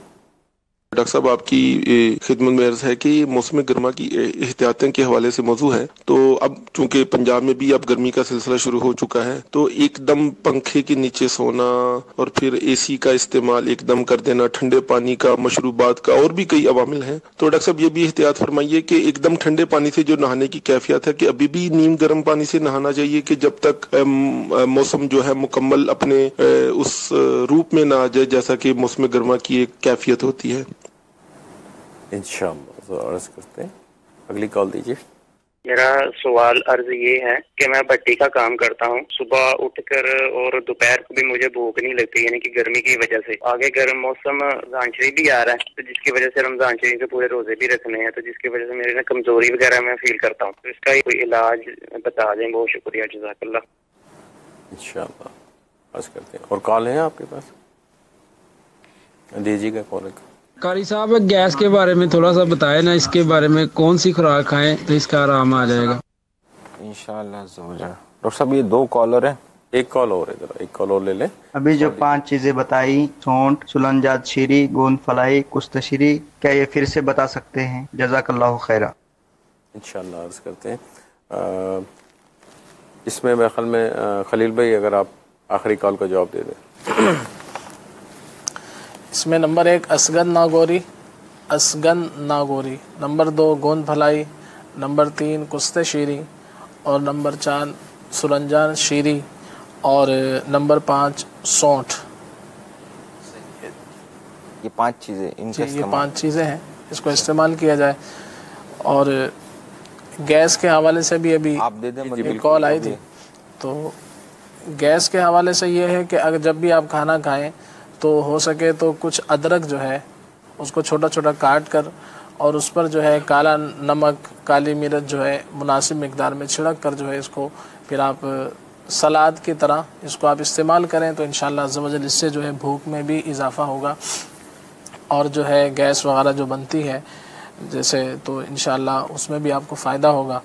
और एक मज़ीद बहुत ही प्यारा घरेलू इलाज है कि गैस हो, मतली हो, तेज़ाबियत हो या अल्सर वगैरह की कुछ शिकायत हो, तो इसमें इंशाअल्लाह अज़्ज़ा वजल ये बहुत ही फ़ायदा करेगा। इसमें 4 चीज़ें हैं, आप चाहें तो इसको लिख लीजिए। नंबर 1 अनारदाना। अनारदाना ये खुश्क आपको पंसारी की दुकान से मिल सकता है। इसी तरह से कशनीज़ यानी कि धनिया को कहते हैं, जो खुश्क धनिया होता है इसे कहा जाता है। तो नंबर 4 सौंफ, नंबर 3 सौंफ और नंबर 4 छोटी इलायची।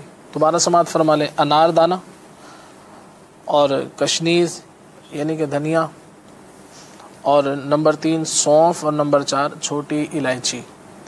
ये तमाम चीज़ों को जो है आप अच्छी तरह, जैसे हम वज़न ले लें 100 ग्राम अंदाज़न, और फिर इसको अच्छी तरह से पीस लिया जाए और सुबह शाम खाने से पहले 1-1 चम्मच लीजिए, तो इंशाअल्लाह अज़्ज़ा वजल गैस, मतली, तेज़ाबियत, खट्टी ढकारें, सफ़रे की ज़्यादती वगैरह दूर करके मैदे को जो है ये घरेलू इलाज इंशाअल्लाह अज़्ज़ा वजल फिट रखेगा। इसमें गैस की भी जी गैस मतली। अच्छा डॉक्टर साहब, ये जो इसमें अभी आपने एक अर्ज की थी अदरक के हवाले से, एक बंदे फूल दिए थे, अदरक को काला नमक, तो ये अदरक इस्तेमाल करने से गर्मी पे क्या असर पड़ेगा? क्या गर्मी फ़ायदा देगा गर्मी में अगर अदरक का इस्तेमाल करें? इसलिए ये सवाल पूछ रहा हूँ कि इसमें इस्लामी भाई ने जो सवाल पूछा है ना, एक उससे रिलेटेड चीज़ें उनको फ़ायदा हो जाएगा, क्योंकि उनकी भूख की भी कमी हो रही है गर्मी की वजह से। तो अगर अदरक से गर्मी में भी फ़ायदा होता है तो इनको ये मशवरा दिया जा सकता है, इस्तेमाल कर सकते हैं। कर सकते हैं, इस्तेमाल कर सकते हैं। भूख बेहतर होगी, हाजमा बेहतर होगा, तो जाहिर है फिर गर्मी में अमूमन हाजमा तो डिस्टर्ब हो सकता है। तो बेहतर, क्योंकि ये असल में इनका काम भट्टी का काम है। इस कॉलर पे तो डॉक्टर साहब अभी हम बिल्कुल आखिर में आएंगे, क्योंकि ये इम्पोर्टेंट कॉलर है, अभी आने वाला इंशाल्लाह। खलील भाई ने असल में बात की तो मेरे जहन में ये चीज आया था कि हो सकता है उनके लिए इसमें आसान सा रास्ता, भट्टी वाले कॉलर है इनके लिए इंशाल्लाह इस बिल्कुल आखिर में इनके कॉल देंगे, क्योंकि इनके लिए बहुत सारी एहतियातें हैं, इनके लिए भी और जो दीगर नाजरीन है उनके लिए भी। डॉक्टर साहब 2 गैस के तो इन्होंने कॉलर थे जिसका इन्होंने इलाज बता दिया, अब जरा एहतियात भी बता दें कि गैस क्या होती है। दो चीजें जो हैं बड़ी इंपॉर्टेंट हैं इसमें। जो गैस की जिनको शिकायत है तो वही नोट कर लें कि उनकी खुराक यानी कि ग़िज़ा किस किस्म की इस्तेमाल करते हैं। होते हैं कि फैटी डाइट, ऑयली चीज़ें वगैरह कुछ ज़्यादा इस्तेमाल करते हैं या बादी चीज़ों का इस्तेमाल ज़्यादा करते हैं। आम फहम लोगों की सोच में ये आता है। एक इम्पॉर्टेंट चीज़ जिसकी तरफ ध्यान नहीं देते लोग, वो होता है बेकरी आइटम। सही, बेकरी आइटम इस्तेमाल ज़्यादा करने से भी ये एक प्रॉब्लम होती है कि अगर आप बेकरी आइटम इस्तेमाल करते हैं ज़्यादा तो भी आपको प्रॉब्लम है। होते क्या है ये समोसे वगैरह, बेकरी के अंदर जो रिलेटेड चीज़ें हैं ना, बेकरी में तो आजकल बहुत नई नई चीज़ें भी रखी हुई, पानी की बोतल भी रखी होती है, जूस भी रखा होता है। पानी को तो आप उससे रिलेटेड ना करें ना, एक्चुअल जो बेकरी का आइटम है बता दे, जैसे समोसे हो गए, समोसे हैं, पकोड़े हैं, आपके साथ में पेटीज हैं, सैंडविच है, निमको है, बिस्किट्स हैं, सब चीजें जो है ना, मतलब एक आप इस्तेमाल करें उसको, लेकिन एक मुनासिब मिकदार में। बाज़ लोगों को ज्यादा खाने की आदत होती नहीं कि यार हर चीज स्नैक्स में चाहिए होती है उनको, कि आपके शाम की चाय के साथ भी आपने समोसे लेने या बिस्किट्स लेने, एक रूटीन में बना हुआ होता है। बेकरी आइटम ये समोसे वगैरह या पेटीज, निमको खाना कैसा? देखिए मैंने कहा ना कि उसमें फिर ये प्रॉब्लम शुरू हो जाती हैं आपको, ये मसाइल खड़े हो जाते हैं कि आपको गैस की प्रॉब्लम हो जाती है, भूख कम हो जाती है। लाजिम आते हैं आप, अगर आप शाम की चाय के साथ 1 समोसा या 2 समोसे खा लेते हैं तो आपकी भूख तो वैसे ही खत्म हो जाती है, और 1 समोसे अच्छी खासी कैलोरीज जो है ना हासिल हो जाती है। 2-3 चीजें बताई ना, खाने का भी बताया, बेकरी आइटम का भी बताया। अब जो क्या खाने पीने का मौसम के हिसाब से एडजस्टमेंट नहीं कर लेना चाहिए? जब गर्मियाँ आ गई हैं तो इसके हिसाब से डाइट पैटर्न होना चाहिए, सर्दियाँ होती हैं तो उसका अलग पैटर्न होना चाहिए। देखिए बिल्कुल ये तो होता है हमारे यहाँ, जब गर्मियाँ स्टार्ट होती हैं तो उसकी ग़िज़ा अलग होती है। अभी बताइए ना कि सर्दियों में कौन सी ग़िज़ाएं लें। देखिए गर्मियों में जो भी आपकी ग़िज़ाएं हैं, फ्रूट्स के ऊपर अगर आप आते हैं तो आप जो भी फ्रूट लेते हैं तो कुदरती तौर पे वो तमाम के तमाम फ्रूट जो है गर्मियों में वो पानी से लबरेज होते हैं। तरबूज है, खरबूजा है, गरमा है, सरदा है, इस किस्म की जो भी चीज़ें हैं। और उसके अलावा जो है गर्मियों में जो है चीकू वगैरह जो है ये आते हैं, फालसे आते हैं, अंगूर आते हैं। कहाँ पानी होता है, लेकिन फिर भी आता गर्मी में, फायदेमंद है और गर्मी के लिए बड़ा अच्छा है वो। सही, गर्मी के लिए बड़ा अच्छा है वो। तो ये जो जितने आइटम हैं ये गर्मी में निकलते हैं। फ्रूट होगा, फ्रूट अगर ना बंदा खा सके। अब इसी तरह अगर आप आ जाएं नॉर्मली जो आप घर में खाना बनाते हैं, जो नॉर्मल खाना है ना, आप उसको इस्तेमाल करें। गोश्त का आइटम कम कर दें उसके अंदर, ठीक है। बिलखुसूस बड़े का गोश्त जो होता है वो कम से कम यूज़ करें। सब्जियों का इस्तेमाल ज़्यादा से ज़्यादा करें। इसी तरह दालों का इस्तेमाल ज़्यादा से ज़्यादा करें। ये आपके लिए फ़ायदेमंद चीज़ें हैं। इनके अंदर मुख्तलिफ मौसम में भी और सेहत के लिए भी अच्छी है, निज़ाम हज़म के लिए भी बहुत अच्छी है।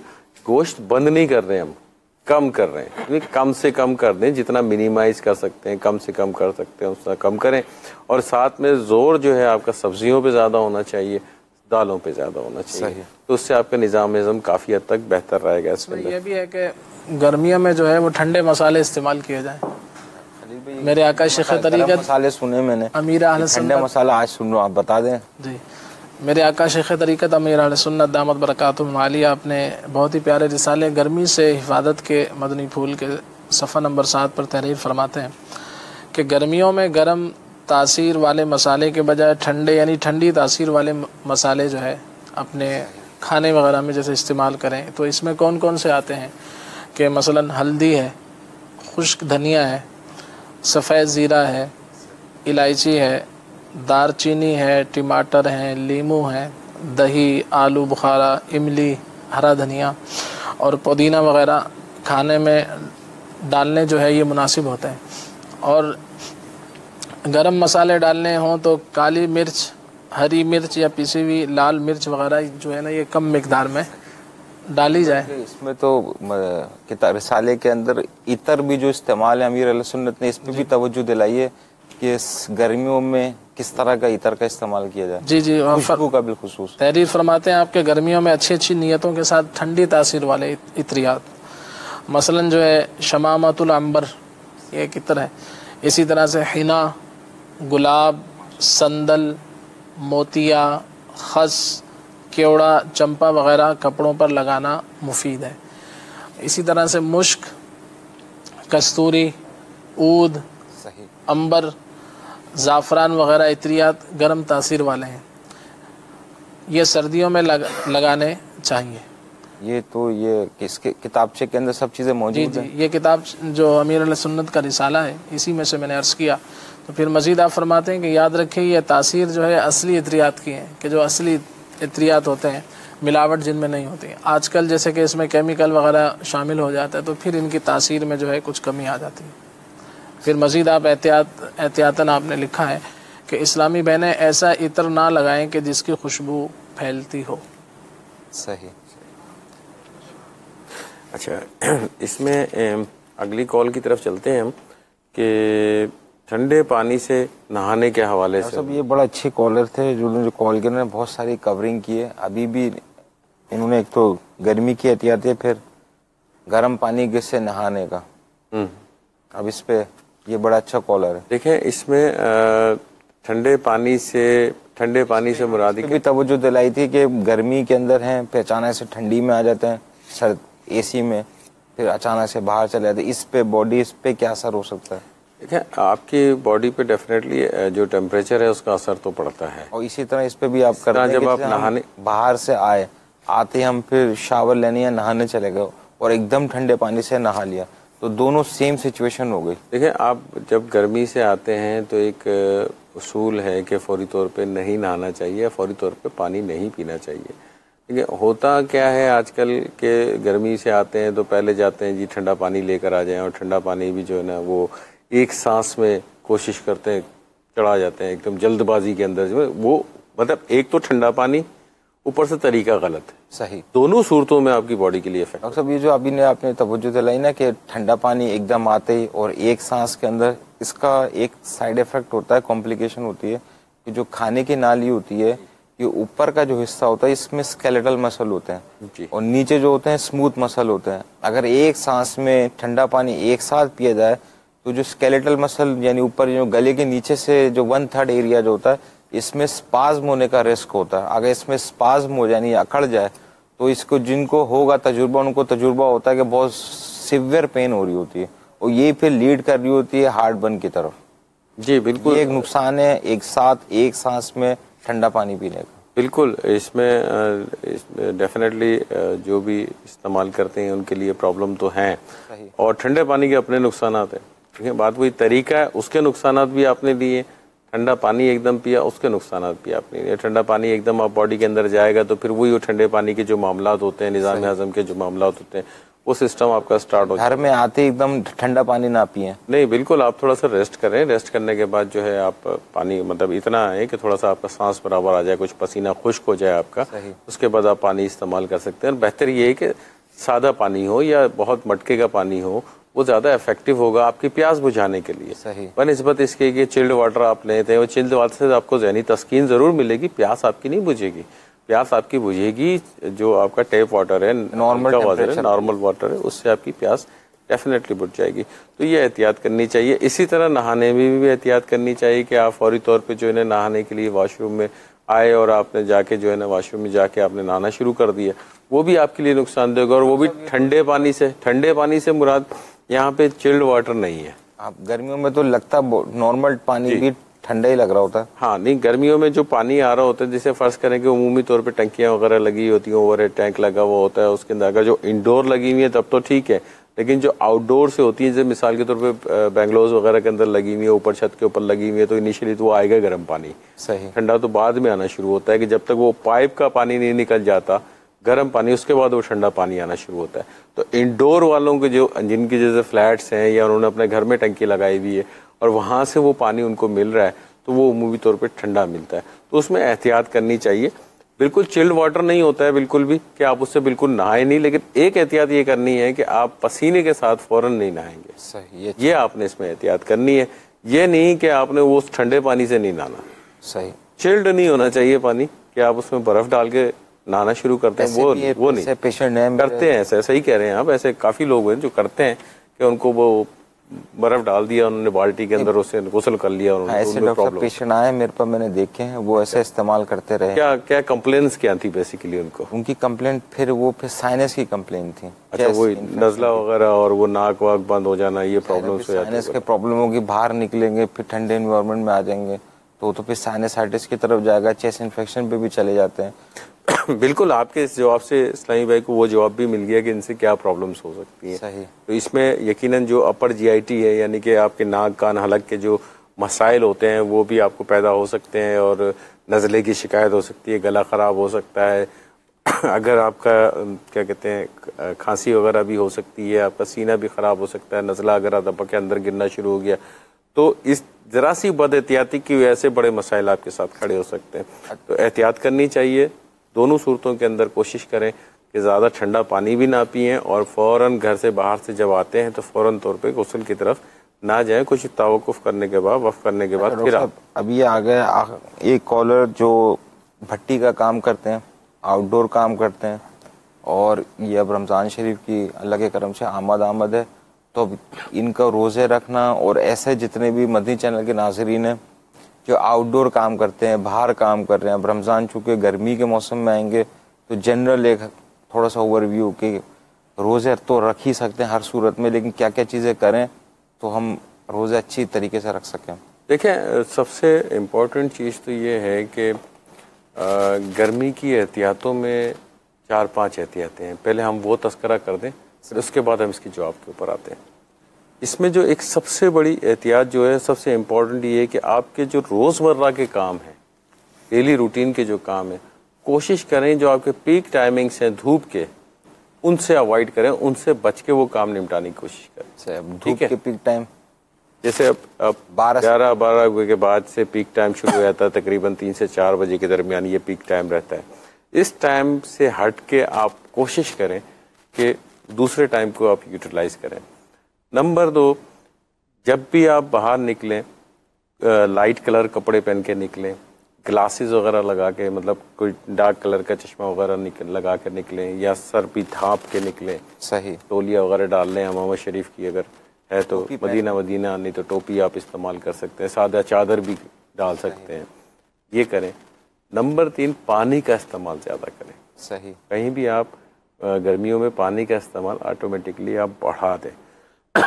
तो इन 3-4 चीज़ों के ऊपर अमल करेंगे तो आपको फ़ायदा हो जाएगा। अब हम इस कॉलर की तरफ आते हैं कि जो ये भट्टी का काम करते हैं, अब उसकी ड्यूटी टाइमिंग क्या है? ये है या जो बाहर के आउटडोर मजदूर लेबर तबका भी है, बाहर के जितने भी जाए, अगर मुमकिन है, क्योंकि अब लेबर है वो तो लाजिम है, तो जो मालिक ने कहा उस पर अमल करना है, उन्होंने मजबूरी है उनकी, अगर वो सुबह के टाइम बुलाएगा सुबह के टाइम जाएंगे वो। लेकिन अगर मुमकिन है तो कोशिश करेंगे कोई टाइमिंग ऐसी एडजस्ट कर लें कि आपको वो जो पीक टाइम है हीट का, गर्मी का, वहाँ थोड़ा काम करने की कम से कम आपको काम करना पड़े उसका, अगर मुमकिन है। सही। नहीं मुमकिन तो इसका आसान तरीका ये है कि जो आपका इफ्तार और सहरी का टाइम आएगा बीच के अंदर, तकरीबन 10 से 11 घंटे, 8-10 7 से 8 घंटे, कम 7 से 8 घंटे बनेंगे। हाँ, तो 7 से 8 घंटों के अंदर जो है अपनी जो रिक्वायरमेंट है पानी की वो ज़रूर पूरी करें। सही। उमूमी तौर पे क्या होता है कि इतनी पानी नहीं पीते लोग, तो फिर वो ये है कि प्यास वाली कैफियत आ जाती है। आप 13-14 घंटे में अगर आप फास्टिंग से हैं, रोज़ा रख रहे हैं 13-14 घंटे का, और 13-14 घंटे के बाद भी आप पानी की रिक्वायरमेंट पूरी नहीं कर रहे हैं, तो डेफिनेटली आपको आजमाइश का सामना करना पड़ सकता है, इफ्तार के दरमियान भी और सहरी में भी और ड्यूरिंग रोज़े की हालत के अंदर भी। तो कोशिश करेंगे। आउटडोर काम करने वाले हैं, ये रोज़ा तो रख सकते हैं, अगर ये एहतियातें करेंगे तो और अच्छे अंदाज में इंशाअल्लाह ज़वजल ये रोज़ा। बिल्कुल, देखिए आप अपने खुराक बिलखुसूस सहरी इंशाअल्लाह आने वाले वक्तों में हम इसमें भी तस्करा करेंगे कि सहरी किस किस्म की लेनी चाहिए इंशाअल्लाह। बिलखुसूस सहरी और सहरी, इफ्तार और सहरी के दरमियान क्या करना है आपने अपने अगले रोज़े की तैयारी के लिए, कि आपने बॉडी को किस तरह रेडी रखना है उस चीज़ के लिए। पता चला आपने सारी वो चीज़ें इस्तेमाल करनी जो आपके लिए प्रॉब्लम कर सकती हैं, कॉन्स्टिपेशन, कब्ज़ की कैफियत पैदा कर सकती हैं, जो दूसरे दिन गैस की उमूमन बीमारियां हो जाती है। 100 मसाइल होते हैं, वो तो इंशाल्लाह अगले सिलसिले में जब होगा इस किस्म का तो उसमें हम तस्करा करेंगे। कुछ और कॉल्स हैं अगर आप कहें तो। जी कॉल्स दीजिए। मैं कराची से बात कर रहा हूँ, मेरा नाम है महबूब अली खां। मसला ये है कि मेरे घुटनों में दर्द रहता है, पिंडलियों में दर्द रहता है। मैं अगर नीचे बैठ जाऊं तो उठ नहीं पाता, तो मैं कुर्सी पे बैठ के नमाज पढ़ता हूं। वॉशरूम जब जाता हूं तो कमोड इस्तेमाल करता हूं। बस बात यह है कि नीचे अगर बैठ जाऊं तो उठना मेरे लिए बड़ा मुश्किल होता है सर, बहुत तकलीफ होती है। इंशाअल्लाह अर्ज करते हैं। अगली कॉल दीजिए। सर मुझे ये मालूम करना था, मेरी घुटनों में और मेरे कमर में बेहद दर्द रहने लग गया। अभी ये दर्द काम की वजह से तो हो नहीं सकता, क्योंकि दर्द मेरे ऐसे होता है जैसे किसी बूढ़ों के घुटनों में दर्द होता है। इंशाअल्लाह अगली कॉल दीजिए। डॉक्टर साहब मेरे ना पैर उठते, पैर का ना मांस फटा हुआ है, पिलर गिर गया है और गिरने की वजह से ना लगता है एक उंगली भी क्रैक हुई है और मांस फटा हुआ 1.5 महीना हो गया। कभी डॉक्टरों के पास कभी जरा के पास, इसका ना कोई इलाज नहीं हो रहा, सूजन नहीं कम हो रही। तो आप बताएं इसकी सूजन के लिए क्या करना चाहिए। इंशाअल्लाह करते हैं आपको। अगली कॉल दीजिए। मोहम्मद अवैस तालिब है और मेरी उम्र 25 साल है। सर मेरे पेट में ना कुछ भी कोई खाना वगैरह खा लूँ ना, पहले तो मुझे भूख नहीं लगती, अगर खा लूँ तो मेरा पेट टाइट हो जाता है, उसके बाद मुझे कब्ज हो जाती है और बाद का ऐसे होता है और रात को नींद भी नहीं सही तरीके से आती। सही। एक कॉल और दे दीजिए। ऑपरेशन से एक पैर में रॉड डाला गया था, अभी वो निकाल दिया है, लेकिन कुछ तकलीफ होती है, तो इसके लिए रूहानी इलाज बताएं और ग़िज़ा भी बताएं। जज़ाकल्लाहु खैर। सलमान भाई एक दूसरे से रिलेटेड कॉल्स हैं सारी। नहीं डॉक्टर साहब, पहला कॉलर अलग है, दूसरा कॉलर अलग है। पहला तो नहीं अलग है, उनकी एज ज्यादा है, जो बाबुल मदीना कॉल कर रहे हैं ऑस्टियो आर्थराइटिस की तरफ जा रहा है, और ये जो दूसरे कॉलर हैं ये डिफरेंट है। दूसरे कॉलर ये यंग एज है ना, यंग एज में इन्होंने खुद बताया। अभी पहले कॉलर को आप ले लें। इनकी जो कॉल्स आई हैं उसके हवाले से घुटनों में दर्द बेसिकली कॉल्स एक जैसी है। अब वो उसमें डिफरेंशिएट हमने करना है। अब जो बेचारे बाबुल मदीना वाले हैं इनको बता दें। जी जी, उनकी एज के हिसाब से। अब जैसे पहले कॉलर हैं इन्होंने बताया और उन्होंने खुद ने अपनी जो कैफियत बताई है आपने खुद बता दी कि मोस्ट लाइकली ऑस्टियोआर्थराइटिस होगा। एज के हिसाब से हड्डियों में तब्दीलियाँ आती हैं। आसान ज़बान में समझाने के लिए मदनी चैनल के नाज़रीन कहते हैं कि हमारी बॉडी के अंदर एज के हिसाब से ये तब्दीलियाँ आना शुरू हो जाती हैं। तो उमूमी तौर पे घुटने यानी तमाम जोड़ जो हैं वहाँ पे बाज़ औक़ात गैप्स जो है वो कम हो जाता है, या फिर जो है वो एक चौंचें सी निकलना शुरू हो जाती हैं हड्डियों के मार्जिन्स के ऊपर, नोकें से निकलना शुरू हो जाती हैं, जिसकी वजह से चलने में दुश्वारी पैदा होना शुरू हो जाती है। प्लस आपके जो पट्टे हैं वो भी कमज़ोर हो जाते हैं इस एज के ऊपर आके, जिसकी वजह से वो जो वज़न आपकी बॉडी का उठाना चाहिए वो टोटली लोड आपका नी के ऊपर यानी आपके घुटने पे जोड़ पे चला जाता है, जिसकी वजह से वो तकलीफ़ ज़्यादा हो जाती है आपको। तो इसमें इनके लिए बेहतरीन और आसान तरीका यही है कि जो बेसिकली फिजियोथेरापी, देखें एक जो कुदरती तौर पे चेंजेस आ गई हैं ना उसको तो आप नहीं डॉक्टर साहब इसको भी ज़रा क्लियर कर देते हैं। आम कंसेप्ट ये है कि क्या इस तरह के जैसे ये आप जैसे ऑस्टियोआर्थराइटिस जैसे अभी जिस चेंजेस आपने बताया, क्या ये रिवर्सेबल हैं, क्या ये ठीक हो सकते हैं, या कोई इंजेक्शन लगा के या किसी दवा से ये ठीक हो सकते हैं? एक कंसेप्ट ये है कि ये ठीक हो सकते हैं। नहीं देखें इसमें ये ठीक तो नहीं हो सकते ना। नहीं, इसमें आप इसको ठीक नहीं कर सकते, इसकी सपोर्टिव मैनेजमेंट। बिल्कुल। इसमें एक छोटी सी मिसाल मैं ये देता हूँ कि मिसाल के तौर पे जैसे एज के साथ साथ बाल हमारे सफ़ेद हो जाते हैं। सही। ठीक है, हम उस पर कितना कलर कर लें, कितने ही आप उसमें रंग चढ़ा लें, लेकिन नीचे से निकलेंगे सफ़ेद ही। सही। इसी तरह जब आपकी बॉडी में कुदरती तौर पे तब्दीली आ गई है, क्योंकि डॉक्टर साहब ये आजकल ना घुटनों की कंप्लेन जो बहुत ज़्यादा हो चुकी है, सर्जिकल केसेस बढ़ते चले जा रहे हैं, नी रिप्लेसमेंट सर्जरियाँ बहुत होने लग रही हैं, तो इस हवाले से मैं चाह रहा था कि आपको इस तरह के पॉइंट्स दें आम व्यूवर्स के लिए, कंसेप्ट्स क्लियर हो जाएं।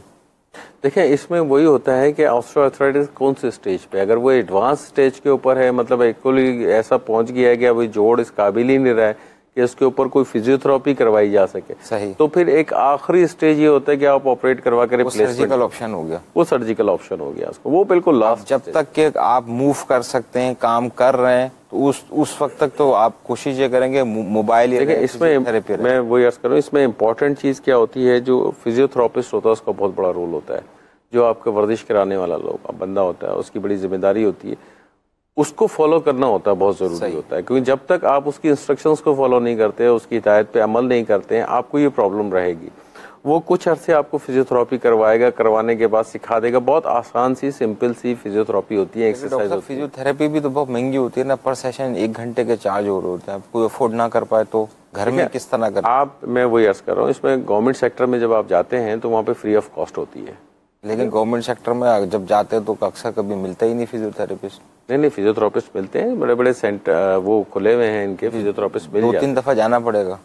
नहीं बिल्कुल, आपको देखें, आपको रिपीटेडली तो जाना पड़ेगा, सेशन के लिए तो जाना पड़ेगा ना आपको। वो सेशन के लिए हो सकता है कि वो हर तीसरे दिन बुलाए आपको, सही हो सकता है रोजाना बुलाए आपको सेशन के लिए। कुछ अरसे जब आप चले जाएंगे, अब ये मुमकिन नहीं कि वो सारी लाइफ के लिए आपको बुलाएगा, ये मुमकिन नहीं। ये उतने पीरियड के लिए आपको बुलाएंगे जितने पीरियड में आपको तकलीफ रिलीफ, आपकी जो तकलीफ है वो कम हो जाए। सही, ठीक है, क्योंकि आप कोई तकलीफ लेके उनके पास जा रहे होते हैं ना, वो तकलीफ कम हो जाती है। जब पेन उसका कम हो जाता है, दर्द कम हो जाता है, फिर वो आपको हिदायत दे देते हैं कि आपने इस तरीके से करना है। वो आपको ट्रेन कर देते हैं, ट्रेन करने के बाद उस पर अमल करना होता है, उस एक्सरसाइज पे अमल करना होता है। लेकिन साथ साथ कुछ हिदायत होती हैं जो आपका अपना लाइफ स्टाइल होता है उसको तब्दील करना होता है।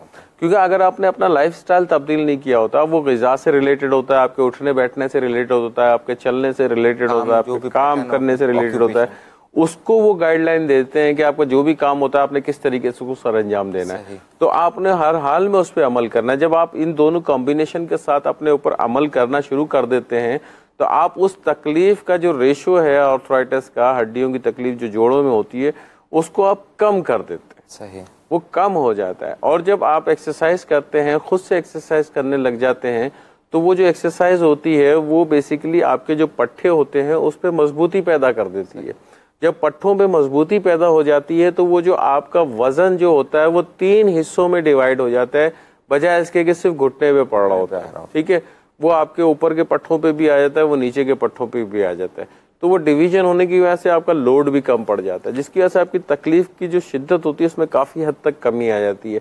तो ये कमी, मेरे पास जो मरीज आते हैं मैं अक्सर और बेशतर सिर्फ उनसे ये कहता हूँ कि मैं आपका डॉक्टर नहीं हूँ इस बीमारी के लिए, आप खुद अपने डॉक्टर हैं। अच्छा, क्योंकि जब तक आप अमल नहीं करेंगे ना, मैं कितनी हिदायत देता रहूँ, आपको कुछ ठीक नहीं होने वाले। सही, तो आप नहीं करना है, डॉक्टर या फिजियोथेरेपिस्ट कुछ अरसे के लिए आपके साथ होगा, आपको गाइडलाइन दे देगा, लेकिन आप उसको जब तक अमल नहीं करेंगे वो बेहतर नहीं होगा। डॉक्टर साहब, इसमें बहुत सारा एक रोल ये होता है कि कंसल्ट डॉक्टर्स के पास, जीपी वगैरह के पास चले जाते हैं, एक लिस्ट ऑफ पेन किलर्स होती है, इसमें ब्रांड चेंज होती है सिर्फ, लेकिन उसका कंसेप्ट यही होता है कि जो कॉज पेन है, पेन रिलीफ हो जाती है। जी, ये ट्रीटमेंट है, इसके अपने क्या साइड इफेक्ट नहीं है? देखें, ट्रीटमेंट, आप पेशेंट आपके पास क्या कंप्लेन लेकर आ रहा है? वो तो पेशेंट अभी जैसे अभी आ गया आपके पास, दर्द की शिकायत, दर्द है, ठीक है ना, रिपीटेडली आ रहा है। अब आपने उसकी पेन को तो रिलीफ करना है ना, दर्द को तो कर दिया। डॉक्टर साहब, ये जीपी की लेवल की मैं बात कर रहा हूँ, मैं जीपी लेवल पे ही बात कर रहा हूँ कि आपने उसको दर्द तो कम करना है। एक अच्छा जीपी ये होगा कि आपका पेन रिलीफ करने के बाद आपको एक अच्छी गाइडेंस दे दे। ठीक है, अब जिससे जिनको नहीं गाइडेंस मिली तो क्या वो इस तरह दवाइयाँ इस्तेमाल करते रहे? नहीं, देखें, सारी जिंदगी तो दवा इस्तेमाल नहीं कर सकते आप। अगर आपको प्रॉपर गाइडेंस नहीं मिल रही है तो आपके पास ऑप्शंस हैं। माजरत, इसमें आप अपने कंसर्न यानी ऑर्थोपेडिक को भी दिखा सकते हैं, अगर आप अफोर्ड कर सकते हैं तो प्राइवेटली भी दिखा सकते हैं, नहीं अफोर्ड कर सकते गवर्नमेंट सेक्टर में जाके आप बड़े अच्छे कंसल्टेंट मौजूद होते मिलते हैं। देखिए, वही कंसर्न आपको गवर्नमेंट में मिलेंगे, वही आपको प्राइवेट में मिलेंगे, फर्क नहीं होता। वही गाइडलाइन आपको, ये फर्क सिर्फ इतना आता है कि आपको उसमें रश में थोड़ा इंतजार करना पड़ता है। ऑर्थोपेडिक ओपिनियन ले लेने चाहिए, बिल्कुल लेना चाहिए, और वो आपको गाइडलाइन आपको सही दे देंगे। दूसरे कॉलर हैं ये, लेकिन यंग एज हैं, लेकिन फिर भी इनके घुटने में दर्द है। इसमें जो चीज़ नज़र आ रही है, इसमें 2-3 चीज़ें हैं कि इनको वर्कअप करवाना पड़ेगा। एक तो D3 लेवल जो है वो करवाना पड़ेगा आपको, RA फैक्टर भी आपको करवाने की ज़रूरत पड़ सकती है, हो सकता है यूरिक एसिड लेवल भी आपको करवाने की ज़रूरत पड़ सकती है। यंग एज है वो, यंग एज है। तो जब तक आप अपनी बोन प्रोफाइल नहीं करवाएंगे, जब तक आप फाइनल डायग्नोसिस पे नहीं पहुंचेंगे। और अगर कमर में दर्द के हवाले से बात करते हैं, दोनों है, नी भी और बैक दोनों एक साथ पेन है। हाँ, तो फिर वो बैक के हवाले से भी आपको वर्कअप करना पड़ेगा, एक्सरे वगैरह जो है कमर के वो भी देखने पड़ेंगे कि क्या वजूहत है। प्लस एक चीज़ और नोट करनी पड़ेगी, आपका काम क्या है, आप काम किस किस्म का करते हैं। ऐसा काम तो नहीं है कि जो आपकी बैक पे लोड पड़ रहा हो, जैसे फर्ज करेंगे मिसाल, एक में छोटी मिसाल दे दो, जैसे हमारे यहाँ मोची काम करते हैं, सही। उनके घुटने भी फोल्ड होते हैं, उनके एंकल भी फोल्ड होते हैं और वो बैंड भी बहुत बुरी तरीके से होते हैं और पूरा लोड ये चल रहा होता है, तो बैक के ऊपर लोड भी काफ़ी ज़्यादा हो रहा होता है। तो आपकी नेचर ऑफ वर्क है उस पर भी डिपेंड करता है। ये सारी चीज़ें देखने के बाद ही आपका कोई सोल्यूशन निकल सकता है। इनके लिए बेहतर मशवरा यही है कि जो भी ऑर्थोपेडिक हैं उनसे मशवरा कर लें और वो अपनी सारी चीज़ें बताएं उनको, और इंशाल्लाह वो उसका कोई ना कोई मुनासिब हल आपको दे देंगे निकाल के। तो तीसरे कॉलर का बड़ा कॉम्प्लेक्स केस है, मेरे ख्याल से लग रहा है फ्रैक्चर मौजूद है। देखें, जो ये बता रहे हैं कि अब बगैर देखें हम कुछ उसमें बता नहीं सकते, जो बताया कि इसमें आसान से इनका सोल्यूशन जो मैं दे रहा हूँ वो ये कि इमोबिलाइज कर दें और उस जगह को मूव ना करें और फौरन डॉक्टर के पास चले जाएं। हाँ, किसी भी ऑर्थोपेडिक के साथ पास चले जाएं और उसको चेक करवाएं, ऑर्थोपेडिक सर्जन के पास चले जाएं, उसको चेक करवाएं। और इसको हो सकता है कि वो इसको प्लास्टर में रखेंगे कुछ अरसे के लिए ताकि सूजन वगैरह, प्लास्टर बेसिकली हड्डी को जोड़ने के लिए नहीं होता है। आम कॉन्सेप्ट ये होता है कि प्लास्टर लगा दिया तो हड्डी टूट गई, हड्डी को जोड़ने के लिए होता है। हड्डी को जोड़ने के लिए नहीं होता, वो आपकी मूवमेंट्स को रोकने के लिए होता है, आपकी हरकत को रोकने के लिए होता है। क्योंकि जब आप हरकत अपनी रोकेंगे उस जगह की तभी तो उसकी हीलिंग पावर बढ़ेगा, जब वो जल्दी से ठीक होगा। लेकिन आप हरकत करते रहेंगे, किसी जख्म को बार बार छेड़ते रहेंगे तो वो हील होने में तो प्रॉब्लम करेगा। इसीलिए वो वगैरह तो बेहतर है किसी कंसर्न को दिखाएं और ये ठीक हो जाएगा, कोई ऐसा मसला नहीं है इंशाअल्लाह सोचन। अच्छा, चौथा कॉल है। चौथी कॉल, इनके पेट में दर्द भी है, भूख में भी कमी है और कब्ज की शिकायत भी है। लेकिन फिर वही GIT के मसले आ गए हैं इनके अंदर, वही मैदे के मसाइल हैं। तो इनको जो इसके लिए आसान तरीका जो है, एक सिंपल सा तरीका बताते हैं, वॉक कर लें। सही, वॉक कर लें। रात का खाना खाने के बाद देख लें और वॉक भी कर लें। रात का खाना खाने के बाद ये वॉक करना स्टार्ट करें, 15 मिनट से रोजाना स्टार्ट करें। इसको डे बाय डे बढ़ाते चले जाएं और 45 मिनट तक लेके जाएं। जब खलील भाई ने बताया था ना कि इसका अदरक का इस्तेमाल करें काला नमक के साथ, ये भी कर सकते हैं? बिल्कुल कर सकते हैं। अच्छा, इसके अलावा जो है अपनी जो ग़िज़ा है बादी अशिया, उससे ख़ास तौर पे बिलखुसूस रात के टाइम परहेज़ करें, नहीं इस्तेमाल करें, ठीक है। इंशाअल्लाह इससे आराम आएगा। अच्छा खलील भाई, कोई गर्मियों के हवाले से रूहानी इलाज है आपको? जी सल्लु अलल हबीब सल्लल्लाहु ताला अला मुहम्मद सल्लल्लाहु अलैहि वसल्लम। सबसे पहले तो ये मुख्तलिफ इस्लामी भाइयों ने जिस कॉल्स वगैरह की, तो घुटनों में दर्द, तो किसी की कमर में दर्द था, तो इस तरह के जो भी मरीज़ हैं वो अगर चलते फिरते या गनीयू या गनीयू या गनीयू पढ़ते रहें तो इंशाअल्लाह अज़्ज़ व जल जो है उनके जोड़ों का जो दर्द है या घुटने में इंशाअल्लाह कहीं भी दर्द है तो इंशाअल्लाह अज़्ज़ व जल बेहतर हो जाएगा। और जिनके पाँव पर सूजन थी और वो सूजन नहीं उतर रही है, मांस वगैरह उन्होंने कहा फटा हुआ है, तो या अलीयू 3 मरतबा पढ़कर जो है रोज़ाना आप अपने दम करें अपने पाँव वगैरह पर जहाँ पर ज़ख़म है, तो इंशाअल्लाह अज़्ज़ व जल सूजन जो है वो कम हो जाएगी। और गर्मियों में सेहतमंद रहने के हवाले से मेरे आका शेख तरीक़त अमीर अहले सुन्नत दामद बरकातुहुम आलिया का अता करदा बहुत ही प्यारा रूहानी इलाज और बहुत ही आसान इलाज है कि आपने सिर्फ़ 10 बार या माजिदू 10 बार पढ़कर लीमू पानी वगैरह पर दम करके रोज़ाना पीते रहें। इंशाअल्लाह अज़्ज़ व जल गर्मियों के मौसम में बीमारी से हिफाजत रहेगी। तो लीमू पानी किसी को मुयस्सर ना हो तो मदनी पंसूरा में भी आपने ये घरेलू इलाज तहरीर फरमाया है, तो शरबत वगैरह पर किसी पर आप दम कर लें। 40 रूहानी इलाज जो रिसाला है उसके अंदर भी ये रूहानी इलाज मौजूद है। तो यानी कि लीमू पानी ना हो तो आप शरबत पर भी इसको दम कर सकते हैं। इसी तरह से मेरे आका शेख तरीक़त अमीर अहले सुन्नत दामद बरकातुहुम आलिया ने एक और इलाज अता फरमाया है कि गर्मी की आमद होती है, तो फिर गर्मी का जब मौसम होता है तो गर्मी दाने भी निकलते हैं। तो एक तादाद है जिन्हें गर्मी दाने निकलते हैं, तो मेरे आका शेख तरीक़त अमीर अहले सुन्नत दामद बरकातुहुम आलिया ने इसका इलाज अता फरमाया है, गर्मी दानों का इलाज। आप फरमाते हैं कि गर्मी दाने सताते हों तो नीम की 11 कोंपलें जो नई नई निकली हुई छोटी छोटी पत्तियाँ जो होती हैं, 7 दिन और तकलीफ़ ज़्यादा हो तो 40 दिन तक नहारमो यानी नाश्ते से कबल खाली पेट पानी के साथ खा लीजिए। नीम का जो दरख्त होता है, इसकी कोंपलें यानी जब ये पत्ता बनता है तो इब्तिदान जो कोपल होती है वो 11 अदद आपने खानी है और 7 दिन तक और अगर ज़्यादा तकलीफ़ हो तो 40 दिन तक नहारमो जो है आपने इसको खाना है पानी के साथ। इंशाअल्लाह अज़्ज़ा वजल गर्मी, दाने और फोड़े फुंसियाँ वगैरह ख़त्म हो जाएंगी। और अब चूँकि ये गर्मियों के हवाले से हमारा सिलसिला है, तो अगर गर्मियाँ शुरू होने से कबल ही 30 दिन तक ये कोर्स कर लें तो इंशाअल्लाह अज़्ज़ा वजल गर्मी दाने वगैरह निकलेंगे ही नहीं।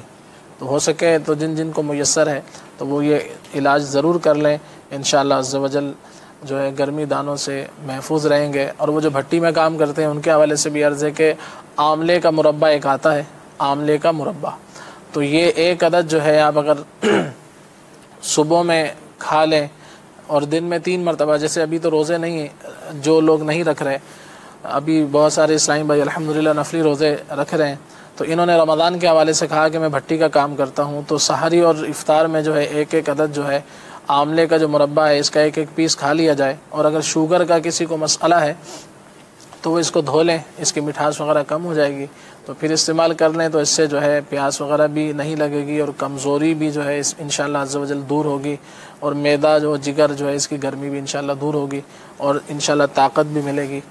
तो इसको इस्तेमाल कर लिया जाए, इसके इंशाअल्लाह बेशुमार फ़वाइद आपको हासिल होंगे। आमले का मुरब्बा सलमान भाई, इसमें एक चीज़ मैं आपसे वक्त ख़त्म होने वाला एक सवाल पूछूं, गर्मी दाने के हवाले से कुछ अगर मदनी फूल देना चाहें आप उसमें। सब गर्मी दाने जो मौसम गर्म मौसम शुरू होता है ये डिपेंड कर रहा होता है कि आप डाइट पैटर्न कौन सी ले रहे थे। ये बिलखुसूस जो होता है कि बच्चों के अंदर जो है कि बारीक बारीक से दाने निकलना शुरू आ जाते हैं, तो इसके अंदर जो मेरी अपनी प्रैक्टिस के अंदर रहा है वो यही है कि बिल्कुल की सफाई सुथराई का ज़रा ज़्यादा ख्याल रखा जाए और स्किन के ऊपर जो है कि ज़रा पाउडर वगैरह जो भी होता है लोकली अवेलेबल उसको अप्लाई करके रखेंगे तो ये दाने जो नॉर्मल जो होते हैं इसमें खारिश हो रही होती है तो रिलीफ हो जाता है। लेकिन इससे भी एडवांस कुछ होते हैं इसके अंदर पस वगैरह आ रहा होता है, तो उसके लिए लाजमी तौर पर ज़रूरी है कि अपने जो करीबी डॉक्टर है उनसे ज़रा मशवरा करके इनको रीचेक करवा लिया जाए, क्योंकि इस सीज़न के अंदर मिसडायग्नोस भी हो रहा था, कभी चिकन पॉक्स भी आए हुए होते हैं, मीजल्स भी आए हुए होते हैं, तो हर दाने को गर्मी दानों को कोशिश ये करें कि रीचेक ज़रूर करवा लें, और बच्चों में बिलखुसूस ख़ास करके। मेरे आका शेख तरीक़त अमीर सुन्नत का ये बहुत ही प्यारा रिसाला है जिसका नाम है गर्मी से हिफाजत के मदनी फूल। तो गर्मी का मौसम जो है हमारे पाकिस्तान में जैसे शुरू हुआ है और बाज़ मकामात पर जो है वो गर्मी जो है कुछ सख्त है, तो इसमें बहुत सारे मदनी फूल जो हमने अर्ज़ किए वो इंशाअल्लाह अज़्ज़ा वजल इसमें आप पाएंगे। और भी बहुत कुछ इसमें है, बहुत सारी एहतियातें, लू वगैरह जो लग जाती है, हीट स्ट्रोक वगैरह, उसके हवाले से भी इसमें रहनुमाई है, और भी बहुत कुछ शरई हवाले से भी इसमें रहनुमाइयाँ हैं, और तरबूज के हवाले से, फालसे के हवाले से, खुबानी के हवाले से भी इंशाअल्लाह इसमें जो है फ़वाइद जो इसके अंदर लिखे गए हैं। तो इस रिसाले को आप ज़रूर पढ़िए, इंशाअल्लाह अज़्ज़ा वजल आपकी गर्मियाँ जो हैं बहुत अच्छी गुजरेंगी इंशाअल्लाह अज़्ज़ा वजल। खरीद भी सकते हैं और चाहें तो मदनी दावत इस्लामी की वेबसाइट से इसको डाउनलोड भी किया जा सकता है। अच्छा, इसमें एक टाइम हमारा ख़त्म हो रहा है, लेकिन यह है कि हमारा टॉपिक अभी काफ़ी बाकी है, तो इंशाअल्लाह अगले सिलसिले क्या करते हैं हम, अगला सिलसिला भी अगर इसी का ले लें। कॉलर्स हैं, कॉल ज़्यादा, कॉलर्स तो अभी काफ़ी ज़्यादा पड़े, इंशाअल्लाह अगला सिलसिले भी इंशाअल्लाह मदनी चैनल के नाज़रीन हम इस सिलसिले को अगले सिलसिले में भी इंशाअल्लाह इसी टॉपिक को कंटिन्यू करेंगे।